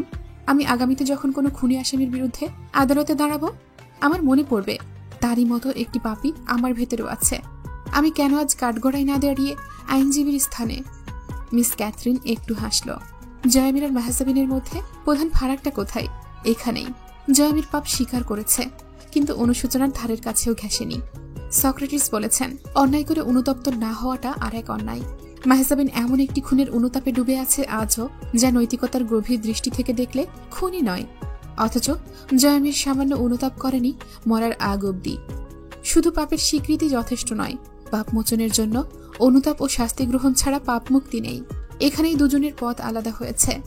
যে পাপী, সে কখনো রোজ সেই পাপ নিয়ে অনুশোচনা করে না, আর যে করে, সে পাপ পাপের উদ্দেশ্যে করেনি। তিনি বললেন, আমি বাইবেল, কোরআন, গীতা, ত্রিপিটক পড়েছি। সে বিষয় এবং এই অবধি তোমার বলা ঘটনা প্রবাহতে এটাই বলবো, তুমি পাপ না করেও সীমাহীন শাস্তির অধিকারী হয়েছ। অভিনন্দন তোমাকে। মেহজাবিন বলল, জেল হলো না, না জরিমানা, না মৃত্যু। আপনি কোনটাকে শাস্তি বলছেন? আমি তো জিতে গেছি। মিছে সান্ত্বনায় বাঁচতে চাইলে আমি তোমায় মানা করব না, কিন্তু জিতেছে জয়ামির। জিততে পারোনি তুমি আর হামজা। প্রধান প্রতিদ্বন্দ্বী দুজন রয়ে গেছ নরকে। জয়ামির খুব জানত শাস্তি জীবনের অপর নাম। সে সেই জীবনকে বুড়ো আঙুল দেখিয়ে পালিয়েছে চরম চতুরতার সাথে। তুমি বোকা, ফেসে গেছো দায়ভারের কাছে। তুমি জিততে পারতে যদি এই যে কতগুলো প্রাণীর দায়ভার তুমি কাঁধে তুলে নিয়েছ, স্বার্থপরের মতো তা ঝেড়ে কারাবরণ অথবা মৃত্যু বেছে নিতে। পালাতে যখন পারোনি, এবার এই জীবনের দড়ি টানতে টানতে হাত ব্যথা হলেও থেমো না মেহজাবিন। মেহজাবিন বলল, আপনি কি তিরস্কার করছেন আমায়? করছি। এত বড় বোকাকে তিরস্কার করাই যায়। একটি নরকবাস বেছে নিয়েছ তুমি জীবনে। মেহজাবিন আলতো হেসে হেলান দিল সোফায়। আব্বু এমনটাই বলেছিল জীবন সম্বন্ধে। নরক তো জীবনবাসী। সে ওড়নাটা আর একটু আলগা করে নিল। বাইরে সকালের আভা ফুটেছে। এভাবেই সেদিন সকাল হলো একটু একটু করে, কিন্তু বৃষ্টি থামল না, বরং তোড়জোড় বাড়ল। আলো ফোটার সাথে সাথে ঝুমঝুম করে ঝেপে এলো। মিস ক্যাথরিন জিজ্ঞেস করলেন, সেই দিন কি পুরোটাই বৃষ্টিমুখর ছিল মেহজাবিন? সকাল 9টা বাজল।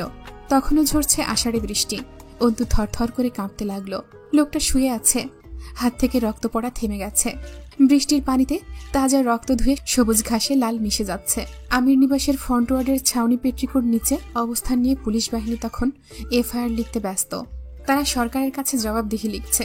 তারা লিখল, জয়ামিরের সঙ্গে বন্দুকযুদ্ধে তাদের ফোর্সের একজন সদস্য নিহত হয়েছে ও আরেকজন মৃত্যুমুখে, এবং শেষ অবধি তারা নিজেদের আত্মরক্ষার উদ্দেশ্যে ভয়াবহ ক্রিমিনাল জয়ামিরের উপরে গুলি চালাতে বাধ্য হয়েছে। এটা লিখতে গেলে বেগ পেতে হতো, যদি না হামজার দিন ফুরাতো। জয়ামিরের শরীরে তাজা 4টে গুলি বিঁধেছে। আত্মরক্ষার জন্য ক্রিমিনালকে একটি গুলি করে কাবু করাই যথেষ্ট। মারার হলেও এতগুলো গুলি একটি মানুষকে থামাতে চালানোর নয়। সুতরাং বাহিনীর সবগুলোর এই নিয়ে রাজনৈতিক ওপরমহলের কাছে জবাবদিহি করতে কলিজা ফেটে যেত। কিন্তু সেই লিঙ্কটা দুর্বল হয়ে গিয়েছিল দুই ভাইয়ের। এই সুবিধাটুকু পেয়ে পুলিশ ফোর্স নিশ্চিত ময়নাতদন্তেও নেওয়া হবে না লাশ। চিহ্নিত অপরাধী জয়ামির, নিশ্চিত ফাঁসির আসামি ছিল। বিবেচনার ওপর কম করে হলেও যাবজ্জীবন দণ্ড শোনানো হতো। মৃত আসামি জয়ের পরিবারে কে কে আছে? স্ত্রী বসে আছেন মৃতদেহের পাশে। আর কে আছে? রিমি ও তুলি প্রথমবার সেই দিন আমির নিবাসে এলো। থমকে দাঁড়িয়ে রইল অনেকক্ষণ নারী দুটো। এত বড় নিবাস, এত আভিজাত্য। এই বাড়ির উত্তরসূরি জয়ামির, যে লোকটা একটা জীবন এই পরিচয়কে এড়িয়ে কাটালো, তার শেষ নিঃশ্বাসটুকু ঠিক তার পরিচয়ের জমিনে পড়ল। পাপ কি ধুয়েছে তাতে? ঘটনাটা রিমির বিশ্বাস হলো না। জীবনে লুঙ্গি প্যান্ট ধয় না লোকটা, দরজাও আটকে ঘুমায় না। রিমি বা তরুর সকাল সকাল যেতে হয় তার রুম পরিষ্কার করতে অথবা নোংরা পোশাক নিতে। সে এরকম গত সকালে লোকটাকে চিৎপটাং হয়ে বিছানায় পড়ে থাকতে দেখেছে। আজ না হয় বিছানা নয়, নোংরা ঘাসের ওপর পড়ে আছে। তাই বলে লোকটা একটু পর উঠে চিৎকার করে ভাত চাইবে না? তার কাছে হামজা ভাইয়ের খোঁজ করবে না? রিমির শ্বাস আটকে এলো। তুলি শিওরে হাঁটু ভেঙে বসে, ঝাঁকায় জয়কে। কর্কশ স্বরে বলে, এই বাটপার, এই বলেছিলি যে আমায় বিয়ে দিবি, আমি অসহায় বলে মিছে সান্ত্বনা দিয়েছিস? বিয়ে তো দিলি না, অমন চুপচাপ শুয়ে থেকে খালাস না রে। আমি জীবন কাটাবো কি করে? তোরা এক একজন পুণ্যের কাজ করে এক একটা এক একদিকে পাড়ি জমাচ্ছিস। আমাকে কে দেখবে? আমার মেয়েকে কে দেখবে? কোয়েলের দুধ নেই 2 দিন থেকে, ভাত চটকে দিলে বমি করে কাঁদে। দুধ আনতে যাবে কে? দেখ দাঁড়িয়ে আছে, তোকে দেখছে, ও কাঁদলে উঠবি না? জয় ওর বলছি, আমার মেয়ে না খেয়ে আছে, আমার ভরা জীবন পড়ে আছে, আমাকে খেতে দেওয়ার লোক নেই, দেখার কেউ নেই, বাপ নেই মা নেই, কার আশায় রেখে গেলি? আপন ভাই নেই আমার, ফুফাতো ভাই হিসেবে কোন দায়িত্বটা পালন করে গেলি রে নিমুখ হারাম? জয় ওঠ। কোত্থেকে যেন হুড়মুড় করে একটা পাগল ছুটে এলো। পাগলটা হলো কবির। হাঁটু ভেঙে বসে পড়ল জয়ের বুকের ওপর ঝুঁকে। হাতে বুকে রক্ত মেখে গেল। কত লোক আজ ভূতনিবাসে জড়ো হয়েছে। বৃদ্ধরা হাই হাই করে উঠছে থেকে থেকে। আমির পরিবার দ্বারে কেন যে এমন চিল শকুন্নাই ছিঁড়ে খাইল? এই চ্যাংড়া একদিন পর কে আইছিল এই অভিশাপের বাড়ির ডাত? ওর কি ডর নাই? বাপ গেছে, চাচা দাদা মায় বেহার মতো আইছিল ওই জীবনটা দিতে। খুব অবাককর দৃশ্য দেখা গেল। একজন ক্রিমিনাল, দাগী আসামির আইনের হাতে মৃত্যু এত মানুষের হাহাকারের কারণ হতে পারে না, কিন্তু করছে, কারণ এরা জানে না জয়ের জীবনের নারকীয় অপরাধগুলো। কবির ডেকে ওঠে, ভাই ভাবি, ভাইয়ের কি হয়েছে? জয় ভাই। কবিরের ডাকে মতো চোখ তোলে। তার খুব অবাক লাগে চারপাশটা কেমন যেন গুলিয়ে গেছে। জয়মের সত্যি শাস্তি পেল না? এত পাপ করেও কিছু মানুষের মাঝে নিজের চলে যাবার এত হাহাকার রেখে গেছে যে লোক, তার শাস্তি কোথায়? জয় ভাই, আমি কিন্তু একটুও সহ্য করব না এসব। আপনি কইছিলেন পলাতক হইলে তারপর দেশের বাইরে দেখা হইব, আমি সেই আশায় সঙ্গ ছাড়ছি। আজ কিন্তু কথার হেরফের হইতেছে ভাই, এইটা মানব না আমি। না, এই তো কথা আসিল না। আপনি কইলেন যা কবির আমি আসতেছি, আপনি যাইবেন না, আজ আর আপনারা ছাড়া যাইতাম না আমি। আবার ফাঁকি মারলেন আপনি, জানি আমি। চলেন আমার সাথে, চলেন একসাথে যাব। এত পুলিশের সামনে পড়ছেন কেমনে? আপনি আমার কথা দিয়া কথা রাখবেন না? এইটা হইতো না। ওঠেন ওঠেন ভাই, এত রক্ত কিসের? ভাবি, এত রক্ত কার? উঠে না কান ওই। আপনি কিছু কন কইলাম, আপনার কথা শুনে কন কিছু কন যে কবিররা ডাকে। অন্তু জয়কে দেখে, কি মিছে আশ্বাস সবার, তার কথা নাকি জয়ামির শোনে। সে কত অনুরোধ, কত প্রচেষ্টা করেছে কিছু প্রাণ বাঁচাতে। তাদের সঙ্গে পাপিষ্ঠ জয়ামির কি করে এসেছে কে জানে। সে যে এতবার থামতে বলল, জয়ামি কি থেমেছে? বরং নিজের পরিকল্পনা মতো ঠিক আত্মহত্যার দিকে এগিয়ে গেছে সুকৌশলে। তবুও পাপ থেকে ফেরেনি। চোখের ভাষা জয়কে ডাকে, বারে সবার দেখছি কত কত আবদার, আবেদন আপনার কাছে। আমার নেই কেবল, আপনার কাছে শুধু আমারই কিছু চাওয়া পাওয়ার ছিল না দেখছি। বেশ তো, যা চেয়েছি তা দেবেন না বলেই পালানোর কত রঙ্গ কৌশল। একটা পাপ বিরতির জীবন, একটা বন্দিত্বের প্রায়শ্চিত্ত। অসম্ভব আবদার রেখে সবার থেকে আলাদা হলাম। সবার মতো আবদার প্রকাশ করে কাঁদতে পারছি না। আমার আপনার ছিলই বা কি জয়ামির? একটা অসম্পর্ক, একটা বিরোধ, তথাকথিত বৈধ একটা পরিচয়। তার ভিত্তিতে কি বা চাইবার থাকতে আছে আমার আপনার কাছে বলুন তো? এক জীবনে কারো মেয়ে, বোন ও কিছু বন্দির কাণ্ডারি হতে গিয়ে স্ত্রী ও মা হওয়া হলো না। একটি বাপ ভাই ও কিছু বন্দির দায়ে সন্তান বা স্বামী। অন্তু থামে, খানিকক্ষণ জয়কে দেখে। ঝিরঝির করে বৃষ্টি ঝরছে শ্যামলা মুখটার ওপর। বিগত দিনে বেড়ে ওঠা দাড়ি গোফ চুইয়ে পানি পড়ছে। অন্তু শুধায়, আপনি কে? আমার কে আপনি? স্বামী হওয়ার যোগ্যতা কি আছে আপনার? একটা আমজাদ আলী প্রামাণিকের মতো পুরুষ চেয়েছিলাম আপনার স্থলে। এলেন আপনি, দাবানলের আগুনের মতো দাউ দাউ করে জ্বললেন, জ্বালালেন। আজ যখন নিভেছে আপনার শিখা, চারপাশে তাকালে দেখছি কেবল বন ওজার ছাই, তছনছ হওয়া বিধ্বস্ত প্রকৃতি। কোথাও এক ফোঁটা জীবন নেই, কেবল দহনের ধোয়া। কেন এসেছিলেন আমার জীবনে? আমি তো চাইনি, কোশমিন কালেও আপনার মতো নোংরা পুরুষকে চাইনি। অন্তুরা কখনো আপনাদেরকে চায় না। তবুও এলেন, পোড়ালেন, চলে গেলেন। এ আপনার স্বেচ্ছাচারিতা নাকি আমার নিয়তি? এলেন যখন, জীবনটা গুছিয়ে নিলেও হতো। আমার তো বাপ নেই। 3 কবুল পড়ার পর আপনার কি কর্তব্য ছিল না আমার এক জীবন কাঁধে বইয়ে দেবার? অথচ আপনি আমার রুহ অবধি পুড়িয়ে ছাই করেছেন দিনের পর দিন। কারণ কবুলের মর্যাদা আপনি বোঝেন না। পাপিষ্ঠ, এত অসহায় হয়ে এক নারী জীবন কি করে পাড়ি দেব? একটাবার জিজ্ঞেস করেছেন বাপ হারিয়ে অন্তু কতটা অসহায় হয়ে পড়েছিল? কখনো কান বাঁধিয়ে অন্তুর বুকের নিঃশব্দ আত্মচিৎকার শুনেছেন? আপনি শুধু আরমিনকে দেখেছেন। বিয়ের পর তথাকথিত স্বামী হিসেবে কথা ছিল আপনাকে অবলম্বন করে দাঁড়ানোর। অন্তুর বুকটা যে আজ হু হু করে কেঁদে উঠল। জয়ামিরটা দেখল না এই অন্তুকে। দেখলে অবাক হয়ে যেত, আফসোসে আরেকবার মৃত্যুকে বরণ করত কি। কিন্তু আপনি স্বামী হলেন না, আপনি হলেন জয়ামির। এত পাপ এত নিষ্ঠুরতা! কোনোদিন শুধালেন না এসব দেখে ব্যথা পাও? কোনোদিন জানতে চাইলেন না আমার কাঠিন্যের নিচে নারীত্বের স্তর কতটুকু পুরু? কারণ আপনি নাকি আমার কান্না দেখেননি। তাতে বড় আফসোস আপনার। তাহাজ্জুদে বসে মালিকের কাছে কেঁদে মাতাল হয়ে আপনার ঘরে ফেরার সময় হবার আগেই কঠিন হয়ে বসে থেকেছি। আপনিও সমস্ত সীমা পেরিয়ে পাপ করে গেছেন। সেই সুবাদে ভেতরের নারী অন্তুকে হারিয়ে আমি হলাম একজন হবু আইনজীবী। তাই আপনিও কেবল আমজাদ আলী প্রামাণিকের প্রতিবাদী অন্তুকেই দেখলেন। উকিল হবার স্বপ্ন দেখা ন্যায় বিচারপ্রবণ আরমিনকে দেখলেন। জয়ামির, আপনি আমায় দেখেছেন কোনোদিন? যেই মেয়েটা একটু একটু করে নারী জীবনের সমস্ত শখ আহ্লাদের গলা কেটে কিছু প্রাণ বাঁচাতে আপনার সাথে লড়াই করে গেছে?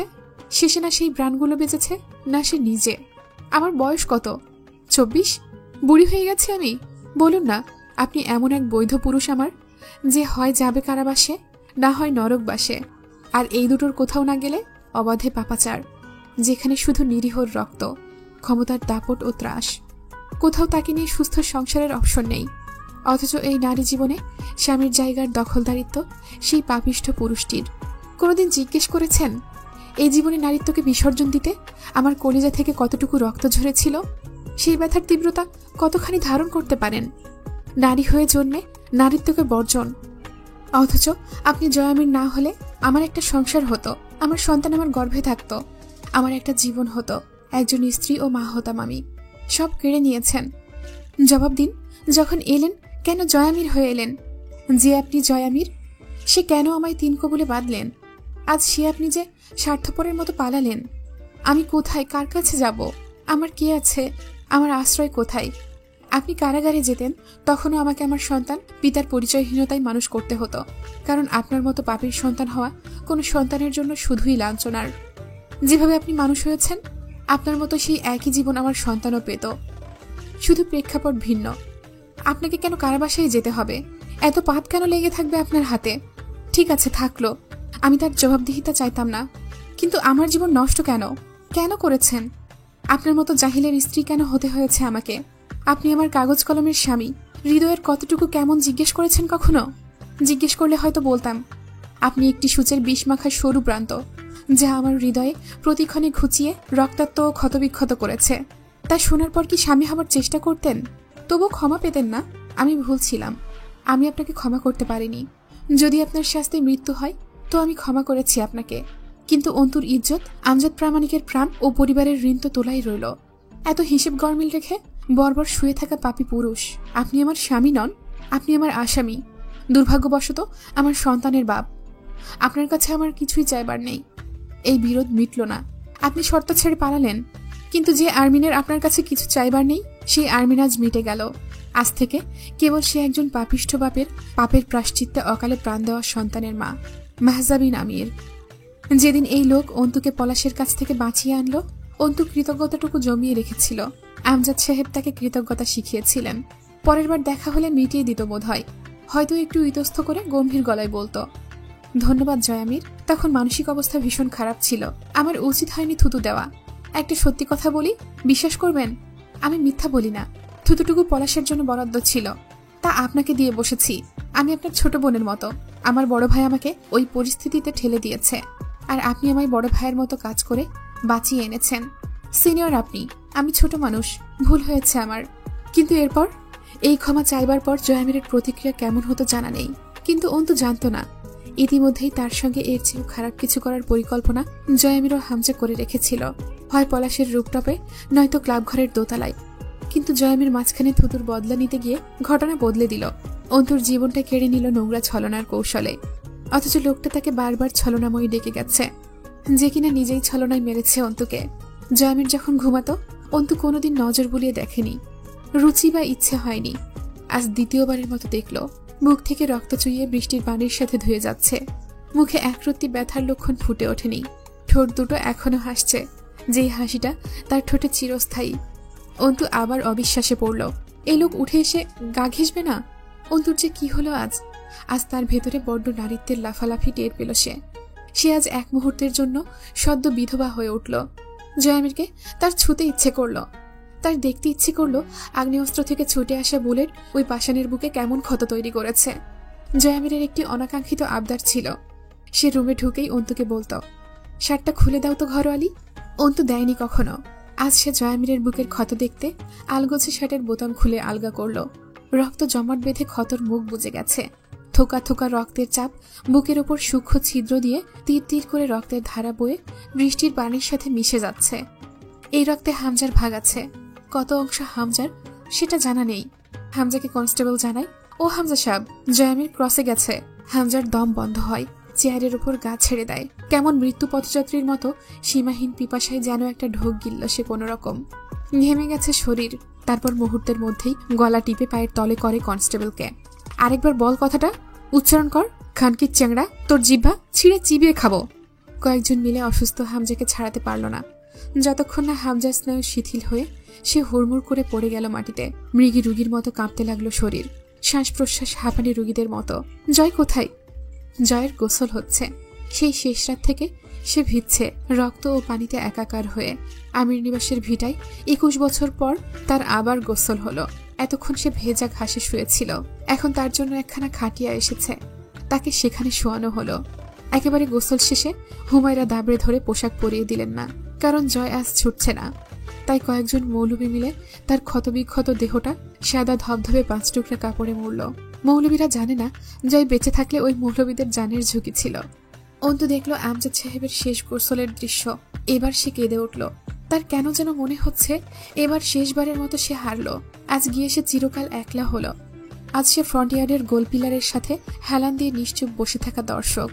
নাকে ভুর ভুর করে ঢুকছে কর্পূর, গোলাপ জল, সুরমার গন্ধ। সেই গন্ধের সাথে আমজাদ সাহেবের শরীরের গন্ধ মিশে একাকার। অন্তু আবেশে চোখ বুজে নিল। অনুমতি সাপেক্ষে বন্দি হামজাকে আনা হলো আমির নিবাসে। দুপুর গড়িয়েছে তখন। গুঁড়ো বৃষ্টি ঝরছে, গায়ে না লাগার মতো, কিন্তু আকাশে ঘন কালো কুটকুটে মেঘ। আকাশের দুঃখ কমছে না। হামজা পুলিশ ভ্যান থেকে নেমে বিভ্রান্ত হলো। এত লোক আর আমির নিবাস! পা জমে গেল মাটিতে। তবুও সেই ভারী পা টেনে হামজা জয়ের সামনে পৌঁছালো, কিন্তু আর শরীরের ভার রাখতে পারল না। পড়ে গেল মাটিতে। জয় শুয়ে আছে খাটিয়ায়, নাকে দুটো তুলো গজা। কি আশ্চর্য স্বপ্ন! তুলো দুটো লাল হয়েছে। হামজা আস্তে করে সেই দুটো খুলে নিল। কি বিশ্রী লাগছে নাকে তুলো। নিঃশ্বাস নিতে দেবে না নাকি এই মৌলবীরা? নাক দিয়ে নালীর মতো সরু ধারায় রক্ত আসছে। হামজা মনোযোগ মিলে দেখে সেই রক্তের ধারা। কি শান্ত সেই ধারা! গাঢ় লাল খয়েরি রক্তের বর্ণ। ধীরে ধীরে জয়ের দাড়ি ও গাল চুইয়ে থুতনি ছুটছে। হামজা তাই তার অবশ হাতখানা এগিয়ে রক্তগুলো আঙুলের ডগায় মুছে নেয়। জয়ের কি হয়েছে সে বুঝতে পারছে না। বোঝার জন্য সে আস্তে আস্তে জয়ের বুকের উপরের কাফন সরালো। কি বিশ্রী দেখতে দুটো জখম! আর একটু নিচে নামলে হামজা আরেকটা দেখতে পেত। হামজার হাত দুটো তরিতাহত রুগীর মতো ঝিরঝির করে কাঁপে। সে ঝুঁকেছিল জয়ের মুখের ওপর, আর সামান্য ঝুঁকে কপালে একটা চুমু খেল। জয়কে একটু বুঝিয়ে বলা দরকার, নয়তো বুঝবে না জয়। খুব অবাধ্য সে তার কম্পিত শক্ত হাত দুটো দিয়ে জয়ের মুখটাই আলতো করে হাত বুলিয়ে দেয়। নেড়ে চেড়ে দেখে জয়ের ঠান্ডা হয়ে যাওয়া মুখটা। শোন জয়, তোকে তো বলাই হয়নি, আমার শরীর ভালো না, খুব শীঘ্রই প্যারালাইজড হয়ে যাচ্ছি আমি। তুই শুনে কষ্ট পাস না, এজন্যই চেয়েছিলাম তুই চলে যা, তারপর আমি যাব। একসাথে চিকিৎসা আর নিরাপত্তা দুটোই নিশ্চিত হবে। আমার আজকাল রাতে ভুলভাল স্বপ্ন আসে, আজও আসছে। আমি দেখছি তুই পালাসনি। যেই আমির নিবাসের শিকারী ভিড়ে থেকে তোকে 18 বছর ধরে দূরে রেখেছি, তুই বরং আমার অবাধ্য হয়ে সেখানেই গেছিস। তারপর তো জানিস ওখানে কি কি হয়। এসব স্বপ্নের কোনো মানে নেই, আমি জানি। আবারও ঝিরঝিরে বৃষ্টি নামলো। হামজা থামলো, থমকালো। জয় শুয়ে আছে, বিকেল হয়ে আসছে। আজকের ঘুমটা কেমন জয়ের? হামজা চোখের সবটুকু তৃষ্ণা মিটিয়ে জয়কে দেখল। তার ঘোলা চোখে জয়ের দাড়ি গোফের জোয়ান মুখটা ঝাপসা হয়ে আসে। সে দেখে একটি কিশোরকে, হুমায়রার ছেলে, বয়স 10, যার পেট ভরানোর জন্য হামজার দুমুঠো খাবার জোগাড় করা জরুরি। জয়কে একটা স্কুলে ভর্তি করাতে হবে, আমির নিবাস থেকে দূরে রাখতে হবে। হামজাকে ছুটতে হবে, খুব ছুটতে হবে। এই দিন দূর করতে হবে, প্রতিশোধ নিতে হবে। জয়কে সাথে নিয়ে অনেকখানি ছুটতে হবে। হামজা ডেকে উঠল, শোন জয়, শোন আমার কথা, একটাবার শোন। আমি তোর সব কথা মেনে নেব। তোর সন্তানকে মেরেছি না, তুই চাইলে আমার শরীরে ততখানি মাংস কেটে নিবি, শোধ যাবে নাকি তবুও হবে না? কি চাস তাহলে? রক্ত চাস? দেব। টাকা তুই একটু হাস, ভাই বলে ডাক। আমি সত্যিই মরে যাব, আমি অসুস্থ বুঝলি। অ্যাক্সিডেন্টটা সিরিয়াস মামলায় দাঁড়িয়েছে, স্পাইনাল কর্ডে ঠাপ খেয়েছি, বেশি দিন বাঁচবো না মনে হয়। তাই তো তোকে সব সামলাতে হবে, তারপর বুঝে নিতে হবে এখন থেকেই সব। আমি মরলে তুই কাঁদিস না, আমি তোর সন্তান মেরেছি, ওই জন্যই তো বলছি। তুই কিন্তু পুরনো হামজাকে পাসনি জয়। আজ আমার ভেতরে এক তিল পরিমাণ শক্তি নেই। তবে আমার মনে হয় এত বড় পাপ আমি করিনি যার শাস্তি হিসেবে তোকে এমনভাবে দেখব।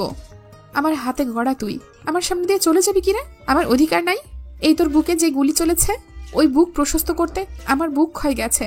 এত সহজ নাকি? হ্যাঁ, ওই যে রক্ত ওখানে দলা ধরে পড়ে আছে, ওই রক্ত কার? এই ভিটা আর রক্তের সাথে তোর লেনদেন কবে চুকে গেছে? ওই রক্ত আমার। তোর রক্ত মাংস সব আমার দান। সেই রক্ত তোর এই নেমুখ হারাম ভিটায় বিসর্জন যাবে? আমি মেনে নেব না। ওঠ, কোর্টের তারিখ আছে সামনে। এবার পালানো হলো না, কিছুদিন জেল খাটা লাগবে এবার। চল ওঠ। হামজা আচমকা তীরবিদ্ধ পশুর মতো গর্জন করে উঠল। ওর জানোয়ারের বাচ্চা, বেঈমানের বাচ্চা, জীবন দিলাম আমি, পালন করলাম আমি, সেই জান তুই হেলায় দান করেছিস বাপের ভিটায়। জানোয়ারের বাচ্চা, তোর বাপের ভিটার অধিকার আছে তোর ওপর। তোকে মানা করিনি এখানে আসবি না? তোকে 1.5 যুগ ভুলিয়ে রাখলাম, শিখালাম এই ভিটা তোর না, তোর না। তোর কাল আছে, তোর মরণ আছে এখানে। তুই আমার অবাধ্য হলি, তোকে আটকাতে পারলাম না আমি। পাসপোর্ট কোথায় রে হারামজাদা? কেন এসেছিস এখানে? জবাব দে। টাকা জয়, কেন এসেছিস? কথা বল। হামজার দম আটকে এলো। সে একটু শ্বাসের আশায় আকাশের দিকে তাকায়। আহত জানোয়ারের মতো ভোতা গোঙানি বের হয় গলা দিয়ে। সে কাঁদতে জানে না, অথচ চোখ আজ পাগল হয়েছে তার। বুকের মাঝখানে 2টো আঙুল গেড়ে বারবার ঘষতে লাগলো। বৃষ্টিটা তার উপকারে এলো। বৃষ্টির পানির সাথে ঝুপঝুপ করে যে কত ফোঁটা নোনা জল জয়ের মুখের ওপর পড়ল, জনগণ টের পেল না। মাটি খামচে ধরে খাটিয়ার পাশে মাটিতে কপাল ঠেকিয়ে রইল অনেকক্ষণ। কোনো উপায়ে সে বিশ্বাস করবেই না কথাটা। এসব মিথ্যা আয়োজন, কখনোই যথেষ্ট নয় তাকে বিশ্বাস করানোর জন্য। জয় নেই। জয় নেই মানে কি? বাক্যটাই বেমানান। না, আর ভাবা যাচ্ছে না। আশ্চর্যজনকভাবে তার গোটা শরীরে মুহূর্তের মধ্যেই খিঁচুনি উঠে গেল। ডাক্তাররা বলবে এটা হলো সাইকোজনিক নন অ্যাপিলেপটিক সিজার্স। সে 2 হাতে ঘাস খামচে ধরে নিজেকে সামলানোর ব্যর্থ চেষ্টা চালিয়ে গেল কিছুক্ষণ। আবার পালা এলো জয়কে ডাকাডাকির। এক্ষুনি উঠবে জয়। কবির এসে পাশে বসে। কবিরের শরীর থেকে থেকে কেঁপে উঠছে। বদ্ধ উন্মাদের মতো দেখতে লাগছে তাকে। সে হামজাকে সামলানোর অবস্থায় নেই। কবির ঘাসের ওপর উদ্ভ্রান্তের মতো বসে থাকে। সে বিশ্বাস করার চেষ্টায় আছে জয় ভাই নেই। নেই মানে কি? কোথায় গেছে? যায়নি, যাবে।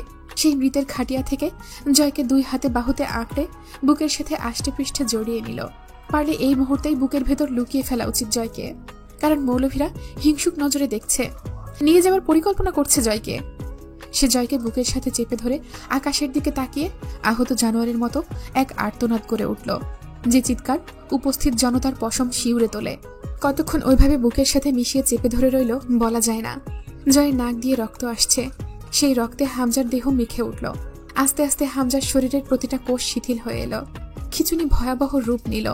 জয়কে ছাড়িয়ে নেওয়া তবুও মুশকিল তার কাছ থেকে, কিন্তু তার হাতে স্নায়ুকোষগুলো কথা শুনল না। দেহটা মাটির ওপর গলাকাটা মুরগির মতো ছটফট করে লাফাতে লাগলো। তুলির মেয়েটা কাঁদলো এবার। মামা কাঁদছে, জয় শুয়ে আছে। এতক্ষণ ধরে কাঁদলো। জয় উঠল না, তার মানে গুরুতর ব্যাপার। সে গিয়ে তার কচি কচি ছোট ছোট হাত জয়ের মুখে বুলিয়ে দিল। রক্ত লেগে গেল তার কচি হাতেও। সে ফুপাতে ফুপাতে ডাকে, জয় উঠো না কেন? মামা কাঁদছে তো, ওঠো জয়। আমরা দেখো নতুন একটা জায়গায় এসেছি, একটু ঘুরতে নিয়ে যাবে কি? ওঠো না জয়, তুমি শুয়ে থেকো পরে বাসায় গিয়ে। এখন ওঠো। তুলি সরিয়ে নিল। তাতে কান্নার বেগ বাড়ল কোয়েলের। সে যাবে না জয়ের কাছ থেকে। কি বুঝলো সে কে জানে। সে যেন বুঝতে পেরেছে তারা দূরে গেলেই জয়কে সরিয়ে নেওয়া হবে। অন্তুর হাঁটতে সমস্যা। তার জননদ্বার তখনও লাল তরলে সিক্ত, যেমনটা জয়ামিনের বুক। কয়েকজন স্থানীয় মহিলারা জয়ের বউকে ধরে এনে খাটিয়ার পাশে বসায়। অন্তুও ঠিক হামজার মতো একইভাবে কেবল চোখ ভরে দেখে জয়কে। কিছু বলার নেই তাদের, শুধু বিশ্বাস করার হিসেব মেলানোর আছে। কি ঘটে গেছে? একজন জানের সঙ্গী আর একজন জানের দুশ্মন, অথচ দুজনের কাছে জয় সবচেয়ে জটিল বাঁধনে বাঁধা। অন্তুর হাতের মুঠোয় তখন জয়ের ব্যবহৃত গলার শিকল আকৃতির লকেটওয়ালা চেনটা, ব্ল্যাক টাংস্টোনের আংটি, রূপার রিসলেট। সেসব জয়ের দেহ থেকে খুলে নিয়ে তার স্ত্রীর হাতে দেওয়া হয়েছে। সে হাতের মুঠোয় চেপে ধরে ওগুলোকে অনুভব করে। কঠিন ধাতব জিনিসগুলোতে জয় জয় রব। অন্তু জয়ের ওপর ঝুঁকে বসে। অন্তুকে অবাক করে টুপ করে 1 ফোঁটা চোখের পানি জয়ের গালের ওপর পড়ে। অন্তু বিস্ময়ে পড়ে। যেদিন আব্বুকে এভাবে দেখেছিল সেদিন মনে হয়েছিল আপনাকে দেখলে আমি হাসবো, অথচ হাসছি না আমি। আজ খুশির দিন হবার ছিল আমার, খুশি নই আমি। আমার হিংসে হচ্ছে আপনার ওপর। আজ আজাদ হলেন আপনি, কয়েদি হলাম আমি। আমার আসামি মুক্ত হয়ে গেল। আমার তার লড়াই ফুরিয়ে গেল। আমার ভীষণ কান্না পাচ্ছে। আপনি দেখবেন না আমার কান্না? আমার বুক ভেঙে চুরে কান্না পাচ্ছে। এই জীবন খুব ভার হবে, আমার কাঁধে ব্যথা অনুভূত হচ্ছে। সব দায় আপনার জয়ামির। ঝুপঝুপ করে চোখের পানি ফেলতে ফেলতে অন্তু কথাগুলো বলে। তার কণ্ঠস্বর কি যে সুন্দর শুনতে লাগে। আখিরাতে দেখা হলে এই বিরোধের খাতা আমি আবার খুলব। ততদিন মুলতবি রইল। অন্তু ডুকরে কেঁদে ওঠে। সে বসে রইল। একসময় তাদের পাশ কাটিয়ে একদল খাটিয়া তুলে নিয়ে চলে যায়। জয়ামের নিজের পরিচয় ভিটে মাটি ও পেছনে এক হামজাকে মাটিতে ছটফট করা অবস্থায় ফেলে দিব্যি 4 পায়া খাটিয়ায় চড়ে কোথাও চলেছে। তার পাপ তার আগে আগে পা বাড়িয়েছে। সেটা অদৃশ্য বলে দেখা গেল না। মালিকের কাছে পাপের হিসেব আজ সবকিছুর আগে। সেখানে মায়া থাকবে না, স্মৃতি অথবা মানবিকতা নয়, থাকবে শুধু ঘুটঘুটে অন্ধকার ও হিসেবের খাতা। প্রতিটা পাপ পুণ্যের হিসেব দিতে জয়ামির ঘটা করে এগিয়ে গেল অনন্তে। যাযাবর জীবনযাপনকারী পাপিষ্ঠ জয়ামিরের চিরস্থায়ী ঠিকানা হলো এতদিনে। তার ঠিকানা হলো পূর্বপুরুষদের পুরনো গোরস্থানেই, ঘোড়াহাটের কেন্দ্রীয় গোরস্থান। এই ঠিকানায় দাখিল হবার পর হয়তো আজ জয়ামির কথা বললে কেবল গলা ছেড়ে বলতো, গুরু ঘর বানাইলা কি দিয়া, দরজা জানলা কিচ্ছু নাই। জয়ামির কবরে শায়িতা হবার সাথে সাথে তাকে সর্বাধিক ভালোবাসা ও ঘৃণাকারী দুজন হাসপাতালের বেডে শায়িত হলো। মাহজাবিনকে রিমি ও কবির টেনে টুনে জোরপূর্বক ভর্তি করালো। রিমির কত অভিমান জন্মেছে তা জানে আরমিন। সেই অভিমান নাকের ডগায় রেখে রিমি অভিযোগ করে, একটাবার আমায় অন্তত বলতে পারতেন আপনার পেটে সন্তান। এটুকু বিশ্বাস করা যায় না। না, আমি খুব খারাপ মহিলা? হ্যাঁ, আপনার এইটুকু ব্যাপার জানার যোগ্যতা আর অধিকার নেই আমার? মাহজাবিন রিমির হাত দুটো হাতের মুঠোয় জড়িয়ে ধরল। রিমি, রিমি শুনুন আমার কথা। আপনি পতিভক্তা, সরলা নারী। যদি ফাঁস হয়ে যেত এই কথা। জানেন এই ভয়ে কতবার রবের কাছে কেঁদেছি, আমার পেটটা যেন উঁচু অবধি না হয়, আমার যেন বমি না হয়, আমি যেন দুর্বল না হই, যতদিন পাপীরা বন্দিত্বে না যাচ্ছে। রিমি কেঁদে ফেলে। কয়েকদিন অবজারভেশনের পর ডাক্তাররা হামজার শারীরিক ও মানসিক অবস্থার একটি লম্বা ফিরিস্তি দিলেন। অ্যাক্সিডেন্টের ফলে হামজার মেরুদণ্ডের স্পাইনাল কর্ডে যেই ভয়াবহ ক্ষতিটা হয়েছিল তাতে হামজার শরীর ধীরে ধীরে প্যারালাইজেশনে যাচ্ছিল। কিন্তু এর মাঝে তার মস্তিষ্ক অসহনীয় পর্যায়ে নিউরোজেনিক শক পেয়েছে। তাতে তার ব্লাড প্রেশার লো হয়েছে। সেক্ষেত্রে মস্তিষ্ক ও স্নায়ুরজ্জুতে অক্সিজেন যাতায়াত কমেছে। কর্টিসলের মাত্রা বাড়ায় নিউরোটক্সিক কন্ডিশন তৈরি হয়ে স্নায়ু সংযোগ নষ্ট হয়ে গেছে পুরোপুরি। তাদের অবজারভেশন তাদেরকে হামজার মোটর নিউরন ধ্বংসের বার্তাও দিয়েছে। এইসব বর্ণনা রোগীর লোকদের দেয়া হয় না। তারা বড়জোর সবাইকে জানিয়েছে হামজাকে তার জীবনের সবচেয়ে বড় অনাকাঙ্ক্ষিত একটি বস্তুর সাথে জুড়ে দিতে পারে। সেটা হলো হুইল চেয়ার, যেখানে হামজা এক জীবন পক্ষাঘাতে কাটাবে। কিন্তু হামজাকে কোনো উপায়ে এই সাজা কবুল করানো যাবে? সে তো চূড়ান্ত সিদ্ধান্ত নিয়েছে, সে ফাঁসিতে ঝুলে পড়বে। এক জীবন পঙ্গু হয়ে সে বাঁচবে না, জয়কে ছাড়া বাঁচবে না। সে যেই ক্ষমতা প্রতিপত্তির পেছনে নিজেকে ক্ষয় করেছে তা হারিয়ে সে বাঁচবে না। তার কাছে না বাঁচার অসংখ্য কারণ থাকতে সে বেঁচে থেকে ভয়াবহ জীবন পার করার মতো উন্মাদ নয়। সপ্তাহখানেক পর হাসপাতালে কবির এসেছিল মাহজাবিনের কাছে। তুলি ওই তো মেঝের ওপর বসে আছে, দেয়ালে হেলান দিয়ে। কোয়েলের সাহস নেই মায়ের কাছে গিয়ে আহ্লাদ করার, তার কথা শোনার, তার সাথে খেলার, আহ্লাদ দেখার। একটা লোক আজ কয়টা দিন ফাঁকিবাজি করছে খুব। হাসপাতালের বারান্দায় আজ কতগুলো দিন ধরে অপেক্ষা করছে সে রোজ। জয়টা কি পরিমাণ বেয়াদব হয়েছে ভাবা চায়। বড় মামা হাসপাতালে, আরমিন মামুনি হাসপাতালে, অথচ বেয়াদব জয় একটাবার এলো না দেখতে। তার মায়ের মেজাজটা এত খারাপ হয়েছে যেন কোয়েলকে চেনেই না। আজ কয়টা দিন কবির মামা তাকে খাওয়ায়, কবির মামার কাছেই সে থাকছে। জয়ের কথা মনে পড়লে সে কবির মামার গলাটা ধরে জড়িয়ে জিজ্ঞেস করছে, জয় কোথায়? কবির মামা যে খুব ভালো কিছু করছে তা নয়, শুধু চেয়ে থাকছে কোয়েলের মুখের দিকে। মুখে একটুও হাসি নেই, কেমন চোখ দুটো লাল হয়ে যায়, যেন কাঁদবে। মায়ের কাছে যেতে ভয় লাগে, কর্কশভাবে তাড়িয়ে দেয়। একা থাকতে চায়। কোয়েল খুব কষ্টে আছে। তার মনে আছে সেই দিন সে জয়কে উঠিয়ে নিয়ে কিছু মানুষকে চলে যেতে দেখেছে। কোথায় নিয়ে গিয়েছিল সেটা জানা হয়নি, মায়ের কাছে জিজ্ঞেস করার অবস্থা নেই। তুলিকে দেখতে পাগলিনীর মতো লাগছে। সে খায় না কিছু, মাথায় তেল চিরুনি পড়েনি বহুদিন, শরীরের দুধ আলতা রঙে আলকাতরার ছোপ পড়েছে। সে একটি নোংরা বাপের অবৈধ মেয়ে, মানুষ হয়েছে বাপের সৎ মায়ের কাছে। ছোট বোনের মতো একটা তরু ছিল, চলে গেছে, বিয়ে হয়েছিল এক নষ্ট পুরুষের সাথে। তাকে তার ভাইয়ের মতো দেখতে হামজা খুন করেছে। তার বাপের বোনের ছেলে, আত্মীয় বলতে একটা জয় ছিল। তাকে তুলি সপ্তাহখানেক আগে 4 পায়া পালকিতে চড়ে পালাতে দেখেছে। সবাই কি তুলির দায়ভার উঠানোর ভয়ে এভাবে পালিয়ে যাচ্ছে? তার এখন এই মহাবিশ্বে কেউ নেই আর, সে একজনের আছে, তার মেয়ের মা সে। কিন্তু তার সাধ্যই নেই সেই মেয়ের ক্ষুধা নিবারণের, 1 ছটাক দুধ কিনে পান করানোর। কোয়েলকে ডেকে নিয়ে মাহজাবিন কোলে বসায়, প্রগাঢ় স্নেহে সিক্ত দুটো চুমু খায়, মাথায় হাত বুলায়। এক এতিম শিশুকন্যা, ঠিক তারই মতো, যার দুনিয়ায় আপন বলতে এক অসহায় মা ছাড়া কেউ নেই। কবিরটা থুতনি বুকের সাথে ঠেকিয়ে খুব কাঁদল অন্তুর কাছে। ছেলে মানুষের কান্না অদ্ভুত এক দৃশ্য। অন্তুর মায়া হয় এক পাপিষ্ঠর জন্য। এক যুবকের এই বুক ভরা কান্নায় সে অবাক হয়। অদ্ভুত অনুভূতি হয় তার। আমারে ক্ষমা করে দিন ভাবি, আমি সেই দিন জানলে আপনারে সাথে করে নিয়ে পালাইতাম মেলা দূর, আপনাকে ওই বাড়িতে রেখে যাইতাম না। আরো কত পাপ করছি, আমারে ক্ষমা কইরেন। আর কত ভুল হয়েছে, কত আকাম হয়েছে, না বুঝেই করছি, কষ্ট দিছি আপনারে। অন্তু বলল, আপনি যা উল্লেখ করছেন সেগুলো আমার কাছে কোনো অপরাধ নয়। আপনি এটাই বা কেন ভাবছেন? সেদিন আমি যেতাম আপনার সাথে, কোথায় যেতাম, কাদের কাছে? আপনাদের পথে চলে সুরক্ষিত থাকার লোভ আমার ছিল কবে? একটা কথা বলুন তো। কবির মাথা তোলে। আপনাদের মনে হয় আমি নিজের সাথে ঘটা অন্যায় মাথা তুলে রেখে প্রতিশোধ নেবার নেশায় এত কিছু করলাম? কবিরের কাছে জবাব নেই। মাহজাবিন মলিন হাসে। আনমন নিজ মনে বলে, আমি যেদিন বড় ঘরে বাচ্চাদেরকে দেখেছি, আমি একজন মুরসালিন মহানকে দেখেছি। আমার জীবন ও পরিস্থিতির উপর থাকা সমস্ত ক্ষোভ পানি হয়ে গেছে, ধৈর্য বেড়ে অসীম হবার পথে। আমি এমন এক পুরুষকে দেখেছি যার জীবনের ত্যাগ তিতিক্ষা আদর্শ ও হারানোর সামনে আমার জীবনের ক্ষয় নিহাত তুচ্ছ। ওদেরকে দেখার পর থেকে আমি আর প্রতিশোধের কথা ভাবার ফুরসত পাইনি। লজ্জায় ছোট ছোট শিশুদের জীবনে যারা এমন দুর্ভোগ আনতে পারে, সেই তুলনায় আমার সাথে তারা কি বা এমন করেছে? আমি আপনার বড় ভাইদের কাছে কৃতজ্ঞ আমাকে তুলনামূলক এত শান্তির জীবন দেবার জন্য। মুমতাহিনার তুলনায় আমি ভাগ্যবতী। মুরসালিন মহানের তুলনায় তরু রূপকথা আপা আর ছোট বাচ্চাদের তুলনায় আমার এরপরেও জীবনের প্রতি ক্ষোভ থাকলে আমি অকৃতজ্ঞের দলে পড়ে যাব। আমার রব আমাকে অবশ্যই ভালোবাসেন। আমি কিছুই হারাইনি। তিনি যা আমানত আমায় দিয়েছিলেন তিনি কেড়ে নিয়েছেন। কিছুই তো আমার নয়। কবির মাথা তুললই না। অনুতাপ ও দুঃখে ব্যাকুল হয়ে পাগলের মতো বারবার ফুপিয়ে নাক টানতে লাগলো। জয় ভাই মুরসালিন মহানরে মারে নাই? আর বাচ্চাদেরকে? ওদেরকেও মারেনি সে? মেহজাবিন একটু সপ্রতিভ হয়। আহাদরে জয় ভাই মারছে, সাথে আর কয়টারে। বাকি বাচ্চা করে এমপির কাছে দেওয়া হয়েছিল, ওরা এখন গুম হইয়া গেছে। না আর। মেহজাবিন চোখ মোছে। মৃত মানুষটার ব্যাপারে আর ঘৃণিত সত্য শোনার শক্তি নেই তার। সে সত্যিই অনেক চেষ্টা করেছে জয়ামিরকে ক্ষমা করার। সে ব্যর্থ।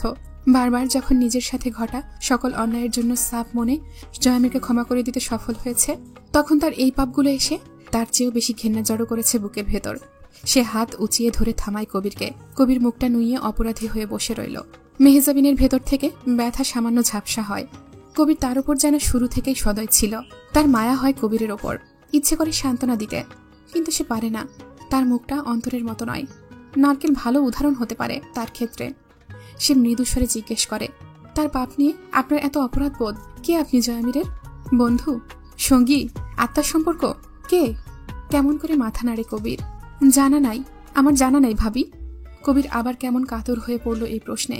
মেহজাবিন তখন একটা প্রশ্ন রাখে, আপনি বিয়ে করেছেন কবির ভাই? কবির তাকায় অন্তর দিকে, নিজেকে সামলায়। তার বুকে শান্তি আনে অন্তর ডাক। সে তাচ্ছিল্য করে ব্যথিত হাসে। যে বিয়ে দিবে সে তো ফাঁকি দিয়ে পালাইছে। তার ঘরোয়ালি হিসেবে আমি দায়িত্বখানা নিই? কবির বিশ্বাস করতে পারে না। তার আধভেজা চোখ দুটো বিস্ময় ও প্রশান্তি উল্লাসে চিকমিক করে ওঠে। মেহজাবিন বলে, একজন সুন্দরী অসহায় কোণে আছে আমার হাতে। তার আছে তার চেয়েও সুন্দরী নিষ্পাপ এক শিশু মেয়ে। বলুন, কবুল? কবির বিভ্রান্ত হয়, কথা বলতে পারে না। তার বুক কাঁপে দূর দূর করে। মেহজাবিন তুলির দিকে ইশারা করে, দেখুন তো পছন্দ হয়? কবির এক নজর তুলিকে দেখে। তার অস্থির লাগে। পাটোয়ারি বাড়ির মেয়ে, সবসময় সমীহের নজরে দেখা নারীকে সে হবু স্ত্রীর চোখে দেখতে গিয়ে থতমত খায়। সেই লোক আপনাকেও বিয়ে দিতে চেয়েছিল, তাকেও। সে তো ভালো লোক ছিল না, ছিল এক নম্বরের সুযোগ সন্ধানী। সুযোগ বুঝে ওয়াদা ছেড়ে ছেড়ে পালিয়েছে। কবির মাথা নত করে। মেহজাবিন খুব সামান্য হাসে। মাথা যদি সম্মতিতে নত হলো, তো আমি আপনার কাছে চিরকাল কৃতজ্ঞ থাকবো কবির ভাই। কবির আপ্লুত হয়ে ছটফট করে ওঠে। নিজের চোখ মুখে দুই হাত বোলায় অপ্রস্তুতিতে। কোয়েল বুঝতে না পেরে একবার কবির মামা আর মামনির দিকে চায়। কবির শুধায়, কোথায় যাবেন আপনি হাসপাতাল থেকে? মেহজাবিন কিছুক্ষণ চুপ থেকে বলে, একটা উপকার করুন আমার। এর কোনো দাম দিতে পারবো না, কিন্তু আমার কাছে কিছু নেই। লজ্জা দিতেছেন অধমরে ভাবি? মেহজাবিন মাথা নাড়ে। রূপকার স্যারকে একটা খবর দেবেন, সে যেন একটু দেখা করে আমার সঙ্গে। কবির জিজ্ঞেস করে না কেন, চুপচাপ সম্মতিতে মাথা দুলায়। অন্তু তুলি ও রিমিকে ডেকে নেয়। কবির তাতে আরো দ্রুত সরে গেল। তার অদ্ভুত রকম অস্থির লাগছে। তার একবার এক্ষুনি কবরস্থানে যাওয়া দরকার। তার বিয়ের কথা চলছে। বিয়ের ঘটক যেই লোকের ঘরোয়ালি, তার কাছে একটু ক্ষোভ ছাড়া দরকার। অন্তুর পেছনে এমপির গোটা পার্টি পড়ে আছে। এখন সে পুরস্কার ঘোষিত নিখোঁজ ছাগলের মতো, যে যেখানে পাবে পুরস্কারের লোভে শিকার ধরে নিয়ে সম্মানী আদায় করবে। বাপির লোক হাসপাতালে আসেনি, তার কারণ হামজাকে পাহারা দিতে পুলিশ মোতায়েন করা হয়েছে হাসপাতালে। সাথে কবির নিজেদের গোটা দলবল আশেপাশে ভিড়িয়ে রেখেছে। হামলা হলে হাসপাতালে একটা সংঘর্ষ নিশ্চিত। পাটোয়ারি বাড়ি হামজার নামে, যৌথ মালিকানায় কেউ নেই, সুতরাং আইনগতভাবে বাড়িটি সরকারিভাবে বাজেয়াপ্ত হওয়ার কথা। কিন্তু হলো যেটা, হামজা যে বাড়ির ব্যবসায়িক গোডাউনে টর্চার সেলের মতো জাহান্নাম খুলে রেখেছিল, সেই বিষয়টি চাপা দেওয়া হলো। হামজা দলীয় কর্মী, তার বাড়িতে এমন কিছু ঘটেছে, এটা সরাসরি জানতে দিলে জনগণের ভেতরে ক্ষোভ পয়দা হবে, বিষয়টা খুব খারাপ হবে। হাজার হোক, হামজা সরকারি দলের কর্মী, তার কর্মের ক্রেডিট দলের নামেই যায়, সুতরাং ওইটা ইস্পাত লোহার গোডাউন হিসেবেই রয়ে গেল। কিন্তু হামজার অপরাধ, এবং সেটা একটাই, এমপির খুন, নয়তো বাকিগুলো ধরা হতো। বাড়ির মালিকানায় কেবল সে আছে, তাই পাটোয়ারি বাড়িকে সিলগালা করা হলো। আইনি অনুমতি যদি পাই কখনো, তবে ওখানে কেউ বসবাস করতে পারবে। হামজার চিকিৎসার জন্য ওয়ার্কশপের কাঁচামাল খুব সুলভ মূল্যে বিক্রি করল রিমি। লাভ হলো না কিছুই। থেরাপি মনের সান্ত্বনা বই কিছুই নয়। মস্তিষ্কের ওপর হাত ঘোরানো মুশকিল। হামজার স্পাইনাল কর্ড পুরোপুরি ধ্বংস। জীবনমৃত হয়ে উঠল হামজা। দেখলে মনে হয় না সে জীবিত আছে। চলমান জগতের সঙ্গে মানসিক ও শারীরিকভাবে সকল সংযোগ বিচ্ছিন্ন করে সে চলে গেছে সাবকনসিয়াস রেনমে। রিমির বাড়ি থেকে লোক এলো এতদিন পর। মেয়ে তারা ত্যাগ করেছিল যখন হামজার প্রতিপত্তি বাড়ছিল, কিন্তু তা রিমির বাচ্চাদের কাজে লাগেনি। তখন মাঝার কতবার বলেছে রিমিকে তালাক দিয়ে চলে আসতে, রিমি যায়নি। তার স্বামী কোনো স্বার্থ হাসিলের হাতিয়ার নয়, এটা বলে অপমান করে তাড়িয়েছে। হামজা সচল থাকা অবস্থায় সাহস ছিল না ওই বাড়ির কেউ রিমিকে ছাড়িয়ে নিয়ে যায়, এমনকি মাঝারের মৃত্যুর পরেও না। মাঝার ও ঝন্টু সাহেব মরার পরেও সাহস হয়নি সরাসরি দুই ভাইয়ের ওপর আঙুল তোলার। কিন্তু এখন হামজার দিন ফুরিয়েছে, তারা রিমিকে ছাড়িয়ে নিতে এলো। হামজার সামনেই রিমির বাবা দাঁড়িয়ে বলল, তোরে বিয়ে দিয়ে দেওয়া মানে বিক্রি করা রে? চল, বহুত হয়েছে। এক মরার ঘর করার জন্য পড়ে থাকবি? আর তার ঘরই বা কই? সরকার তো সিল মারছে সেইখানে। এই হাসপাতালে দাসীর মতো পড়ে থাকবি? আমার সাথে চল। এই বয়সে এই সর্বনাশ কেন মেয়ে? আমি কি খেলা খেলতে জন্ম দিছি? আর কিসের আশায় পড়ে থাকবি? একটা সন্তান হইব না, না খেয়ে মরা লাগবে। খুব বড় বড় কথা বললেন আজ রিমির বাবা। হামজা এতগুলো দিনে চলমান পরিবেশের কোনো কিছুই মনোযোগ দেয়নি।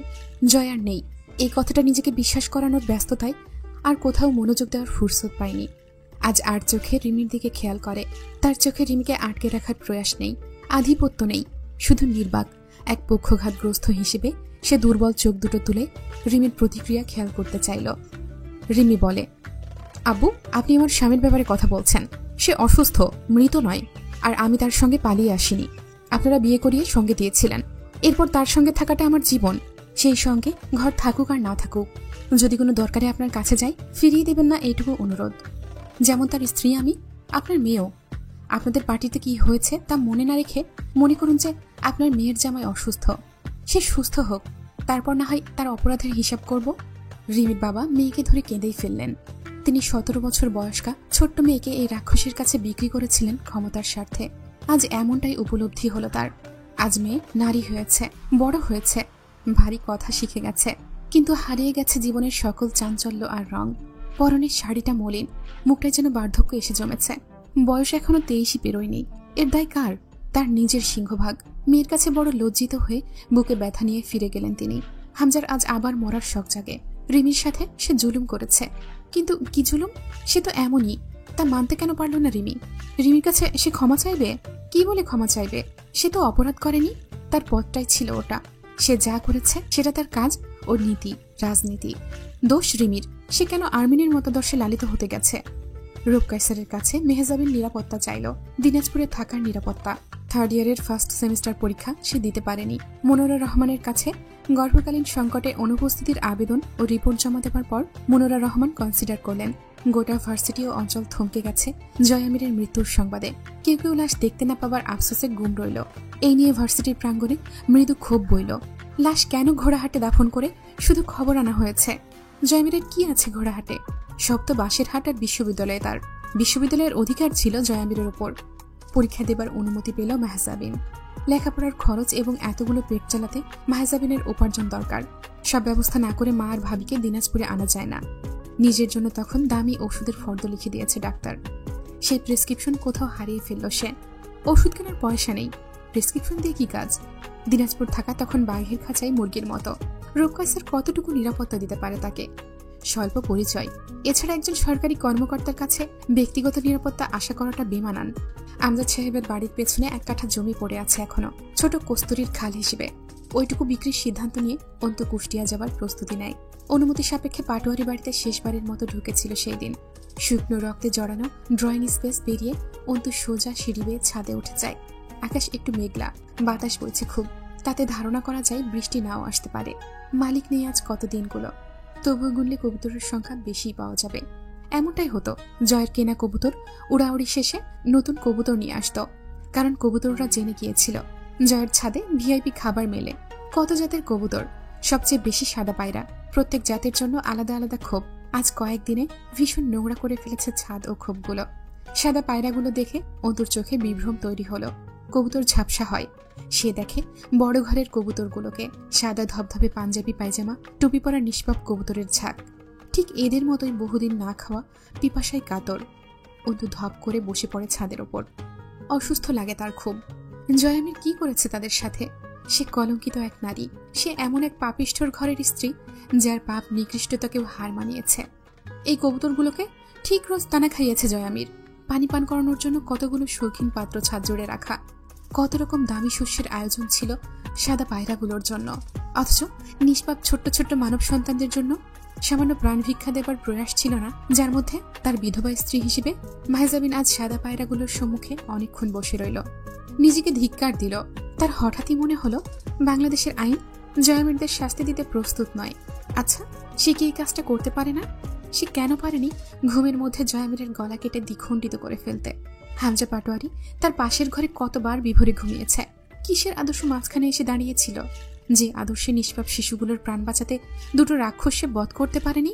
এত হাজার সুযোগ পেয়েও যেগুলো নাগালে ছিল তাদেরকে তো সে বধ করতেই পারত।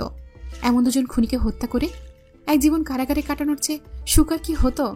এই ধিকৃত ধ্বংসপ্রাপ্ত জীবন অসহনীয়। সে কোন আইনের আইনজীবী হতে চায়? আইন কোথায়? যেখানে আইন নেই সেখানে কিসের আইনজীবী? দেশ কোন দিকে হাঁটছে? কাদের হাত ধরে এগোচ্ছে? সে দেশে কিসের আইনজীবী হবে সে? সে কি ভুল করে ভুল দেশে জন্মগ্রহণ করে ভুল এক স্বপ্ন লালন করেনি নিজের মাঝে? ছেড়ে দেয় পোষা পায়রা জয়ের। উড়িয়ে দেবার উপায় নেই। সারাদিন এদিক ওদিক উড়ে এসে দানা খাওয়ার সময় বা সন্ধ্যাবেলায় ঠিক ফিরে আসে তারা জয়ামিরের তৈরি নিড়ে। মাহেজাবিন আবার তাচ্ছিল্য হাসে। সামান্য পায়রাকেও কতটা স্বাধীনতা দিয়ে পালন করেছে লোকটা। অথচ মানুষ তার কাছে এই সুযোগটুকু পায়নি। সে নিজেও বোধহয় পারেনি মানুষগুলোর জন্য কিছু করতে। আজ পায়রাগুলোকে অন্তত মুক্ত করা যাক। এই বাড়িতে ওদের দানা পানি দিবার আর কেউ নেই, আর কোনো প্রাণ থাকবে না এখানে। সে তাদেরকে তাড়িয়ে দিতে চাইল। তারা মাহেজাবিনকে খুব চেনে। তারা বরং খুশি হয়েছে। বাড়ির লোক এসেছে, কিছু খাবার মিলবে। তারা উড়বে কেন? এটাই তো আবাস তাদের। তারা বাগবাকুম রবে জয়ামিরকে ডাকলো কিনা কে জানে। তাদেরকে তাড়ানো গেল না। মাহেজাবিন রুমে এসে গম পেল। সেগুলোর সাথে বাসি পানি তুলে নিয়ে গিয়ে শেষবার সে কবুতরগুলোকে খেতে দিল। ঝেঁপে এলো সবগুলো তার পায়ের কাছে। দুটো সাদা পায়রা তুলে আদর করে মাহেজাবিন। বাকিরা গা ঘেঁষে। ওদেরকেও হাতে তুলে আদর দেয়। আহ্লাদের সমস্বরে ডাকে। সন্ধ্যা হয়ে আসছিল, তাকে যেতে হবে। একবার পেছনে ফিরে কবুতরগুলোকে দেখে নেমে এলো সিঁড়ি বেয়ে। এরপর বহুদিন কোনো মালিককে আর খাবার না পেয়ে ওগুলো গন্তব্যহীন ওড়াল দেবে পাটোয়ারি বাড়ি ছেড়ে। তখন এই বাড়ি পুরোপুরি প্রাণমুক্ত হবে। অন্তু নিজের রুমে এলো। নিজের রুম নয়, জয়ামিরের রুম। সে ভাগ পেয়েছিল। সেখানে ঢুকতেই 3 দেয়াল জুড়ে বড় বড় ফ্রেমে টাঙানো ছবি নজরে আসে। অন্তু রুমটা দেখে। বিছানা পড়ে আছে, জয়ামিরের বালিশটাও, চাদরটা জড়ানো। রুম জুড়ে ভ্যাপসা একটা গন্ধ। জয়ামিরের শরীরের রক্ত, ঘাম, পারফিউমে মেশা বাসি গন্ধ। সাথে আরও কিছু গন্ধ মিশে বদ্ধ ঘরটায় অদ্ভুত এক গন্ধ জড়ো হয়েছে। আলমারি ভর্তি প্যান্ট, শার্ট, লুঙ্গি, পারফিউম, ঘড়ি। রুমের আসবাব, বাথরুমের সরঞ্জাম। সেখানকার হ্যাঙ্গারে ঝুলছে তার গামছা। দুটো নোংরা তোয়ালে। বাথরুমের শুকনো মেঝেতে পড়ে আছে দুটো ভেজা লুঙ্গি। অন্তর অস্থির লাগে। সে বসে মেঝের ওপর। মাগরিবের আজান হলো তখনই। সে আস্তে আস্তে উঠে গিয়ে অজু করে। বহুদিনের শুকনো বাথরুম ভিজে ওঠে তাতে। মেহজাবিন জয়ামিরের ঘরটাতেই শেষবার মাগরিবের নামাজ আদায় করে। নামাজ শেষে একাকিত্বের সুযোগে হু হু করে কেঁদে ওঠে সে। তার সন্তান নেই, বাবা কবরে শায়িত। আজ কতগুলো দিন আসামিও। জীবন খুব ভারী লাগে তার। সকাল থেকে কিছুই খাওয়া নেই, খিদেও নেই। কান্না করার ফলে শরীর ও মন আরও অবসন্ন হয়ে এলো। বেশ কয়েকবার বিভ্রম তৈরি হলো। ভারী পা মেলে জয়ামির ঢুকলো অসময়ে হুট করে। বেশিরভাগ সে রুমে আসতো তখন অন্তু নামাজে থাকতো। আজও এলো। মাহেজাবিন মোনাজাত ছাড়তেই জয়ামির এসে জায়নামাজের পাশে বসে। মাহেজাবিন তাকায় না, তার অস্বস্তি হয়। এত জ্বালাতন কেন করছেন? তুই এসেছিস আরমিন? আমি তো এখানেই আছি। এখানেই? এই ঘরে? জয়ামির বেহায়ার মতো মুচকি হেসে জায়নামাজের উপর শয়। অন্তুর কেমন অদ্ভুত লাগে, গা ছমছম করে যেন, সব কেমন জীবন্ত লাগে। সে তাড়া দেয়, না পাক আপনি, উঠুন জায়নামাজ থেকে। পাক তো তুমিও, তোমার ভেতরে একটু জায়গা পেলাম না যে। পেলেন? স্মৃতি তো মানুষের ভেতর ঘরোয়ালি। মাহেজাবিন দীর্ঘশ্বাস ফেলে বলে, ঘৃণিত স্মৃতি। আরে উকিল ম্যাডাম, এতেই চলবে। আমি তো ঘৃণাতেই থাকতে চেয়েছি। ভালোবাসা আমার পোষায় না। আপনার চোখের ঘেন্নায় আজীবন আমার বসবাস হোক। পরের জন্মে আবার সেই ঘেন্নার সাথে এই ভার্সিটির মাঠে আমার আপনার দেখা হোক। একবার ধ্বংস করে তৃপ্ত হননি, আবারও সেই অভিশপ্ত সাক্ষাতেরই স্বাদ কেন? এর জবাবে অন্তু প্রতিধ্বনির মতো একটি আওয়াজ পায়। আমরা কেবল পুনরায় সাক্ষাতের জন্যই বিদায় নিই। কথাটা বলে কি জয়ামির চোখ মারল? এর পর মুহূর্তে মাহেজাবিনের গা শিউরে ওঠে, বিভ্রম ছোটে।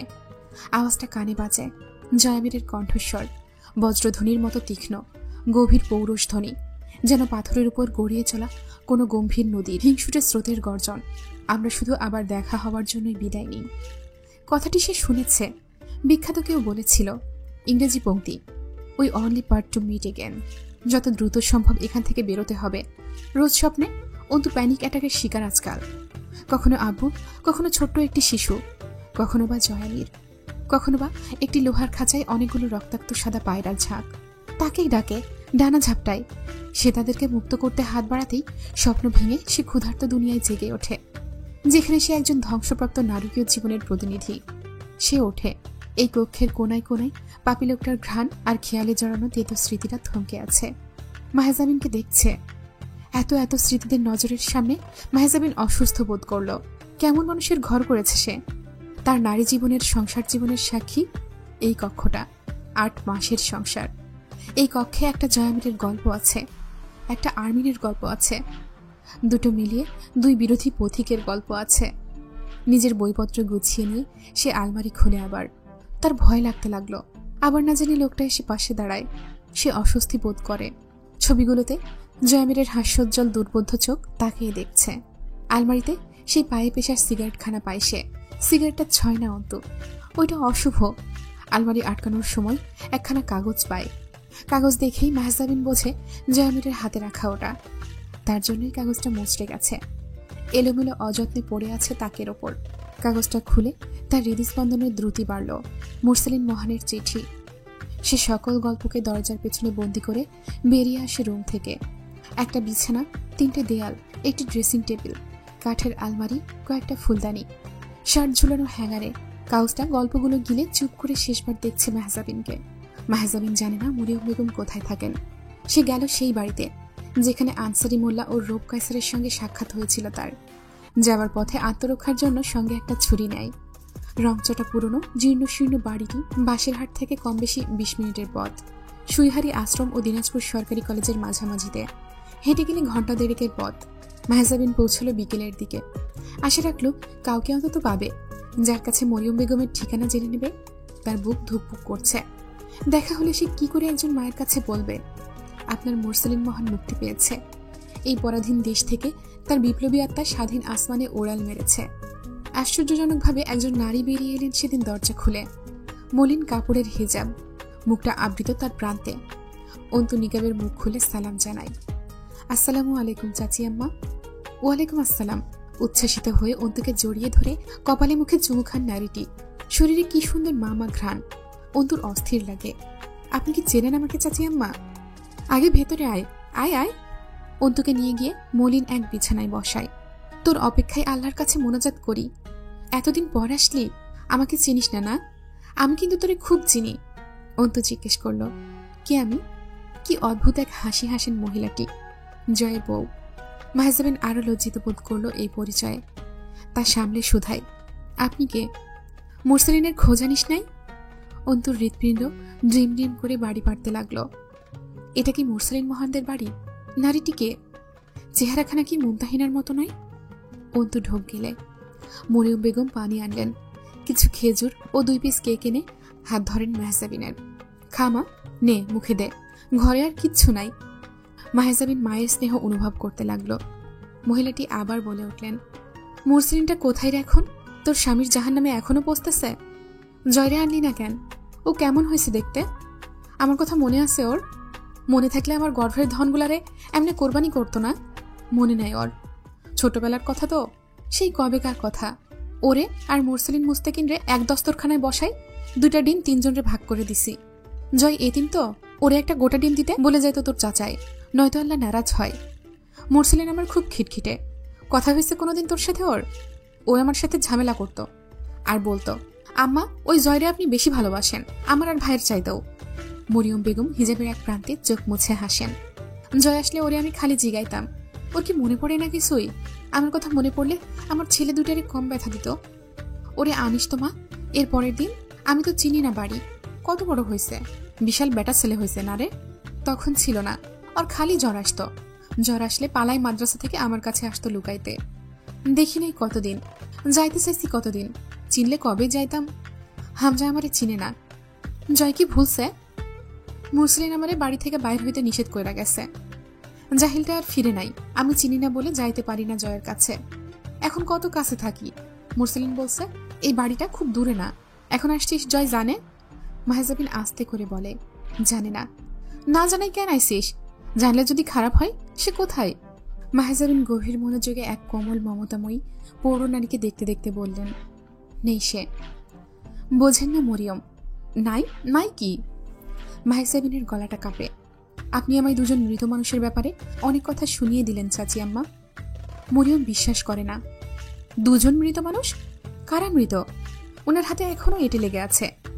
জয়, মুরসালিন, মুস্তাকিনের ভাত মেখে দেওয়া এটো। তারপর জয় হারিয়ে গেল, তবুও 3 জনের ভাত মাখতে হয়েছে।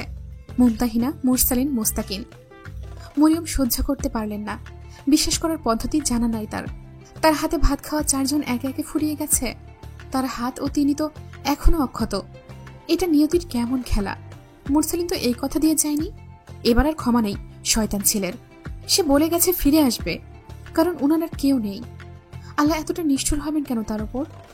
কি আশ্চর্য কথা! মরিয়ম বেগম তো দুশ্চিন্তাই করেন না, কারণ তিনি জানেন জয়ের কাছে বন্দি মুরসালিন। জয় কি মুরসালিনকেও মারবে? ওনার ধারণা মারবে না, কারণ তিনি যে বোকা। তিনি এটা জানেন না জয় তার স্বামী ও বড় ছেলেকে নিজ হাতে মেরেছে। মেয়েটা জয়ের দোসরদের হাতে ইজ্জত হারিয়ে প্রাণ দিয়েছে। তবুও সরলা নারী জয়ের উপর ভরসা রেখে আজও বিশ্বাস করতে চান না মুরসালিনকেও ছাড়া হয়নি তার বুকে ফেরার জন্য। মেহজাবিন চিঠিটা দেয়। মরিয়ম স্বল্প শিক্ষিতা, মুরসালিনের চিঠি পড়তে পারবেন। মুরসালিনকে বাংলা লেখা তিনিই শিখিয়েছিলেন। আজ কত বড় নিমুখ হারাম হলে মুরসালিন সেই বাংলায় ওনার কাছে শেষ চিঠি ছেড়ে যায়। এমন ছেলেদের জন্ম না দেওয়াই উচিত। তিনি বোকা নারী, তাই 3টি সন্তানকে পরপর 9 মাস গর্ভে ধরে পথে ছেড়ে দিয়েছেন দুনিয়ার ক্ষুধা মেটাতে। তিনি অবিশ্বাসের সাথে চিঠিটা খোলেন। এক অবাধ্য ছেলের এলোমেলো হাতের লেখা। আমার প্রাণপ্রিয় আম্মা, আপনার মুরসালিন বেঁচে থাকবে আম্মা। মুরসালিনদের মৃত্যু নেই। আপনি শুধু লাখদের মাঝে খুঁজে নিতে পারলেই কত শত মুরসালিনকে পাবেন। আমি বেঁচে রইলাম। আজ আর কিছু লিখব না, আজ শুধু ভাবব মৃত্যু কি শেষ না শুরু? এই শহরে মৃত্যু কি আসক্তি নাকি অনীহা? মরিয়ম কাঁদলেন না। চিঠিটাতে একটু পরপর চুমু খেলেন। অল্প হেসে চিঠিখানা বুকের সাথে বাহুডোরে চেপে আকাশের দিকে মুখ তুলে চেয়ে থাকলেন। যেমনটা শিশু জন্মালে নতুন মায়েরা শিশুকে কোলে তুলে করে অমন। মেহজাবিনের সহ্য হয় না। তার চোখ দিয়ে ঝুপঝুপ করে পানি ঝরে। মুখটা শক্ত, অথচ থুতনিটা তার থরথর করে কাঁপে। বুকের ওঠানামা অস্বাভাবিক বাড়ে। একটি মুসলিম মহানের চিত্র চোখের সামনে ভেসে ওঠে। ব্যথায় হেসে ওঠা দৃঢ় প্রত্যয়ী এক সিংহ পুরুষ। কানে বাজে মুসলিমের খালি গলায় গেয়ে ওঠা বজ্রের মতো ধ্বনি। সেদিন আর রবে না হাহাকার, অন্যায়, জুলুম, অবিচার। থাকবে না অনাচার, দুর্নীতি, কদাচার। সকলেই শান্তিতে থাকবে। সেদিন আর নয় বেশি দূরে, কিছু পথ গেলেই মিলবে কোনো একদিন এদেশের আকাশে।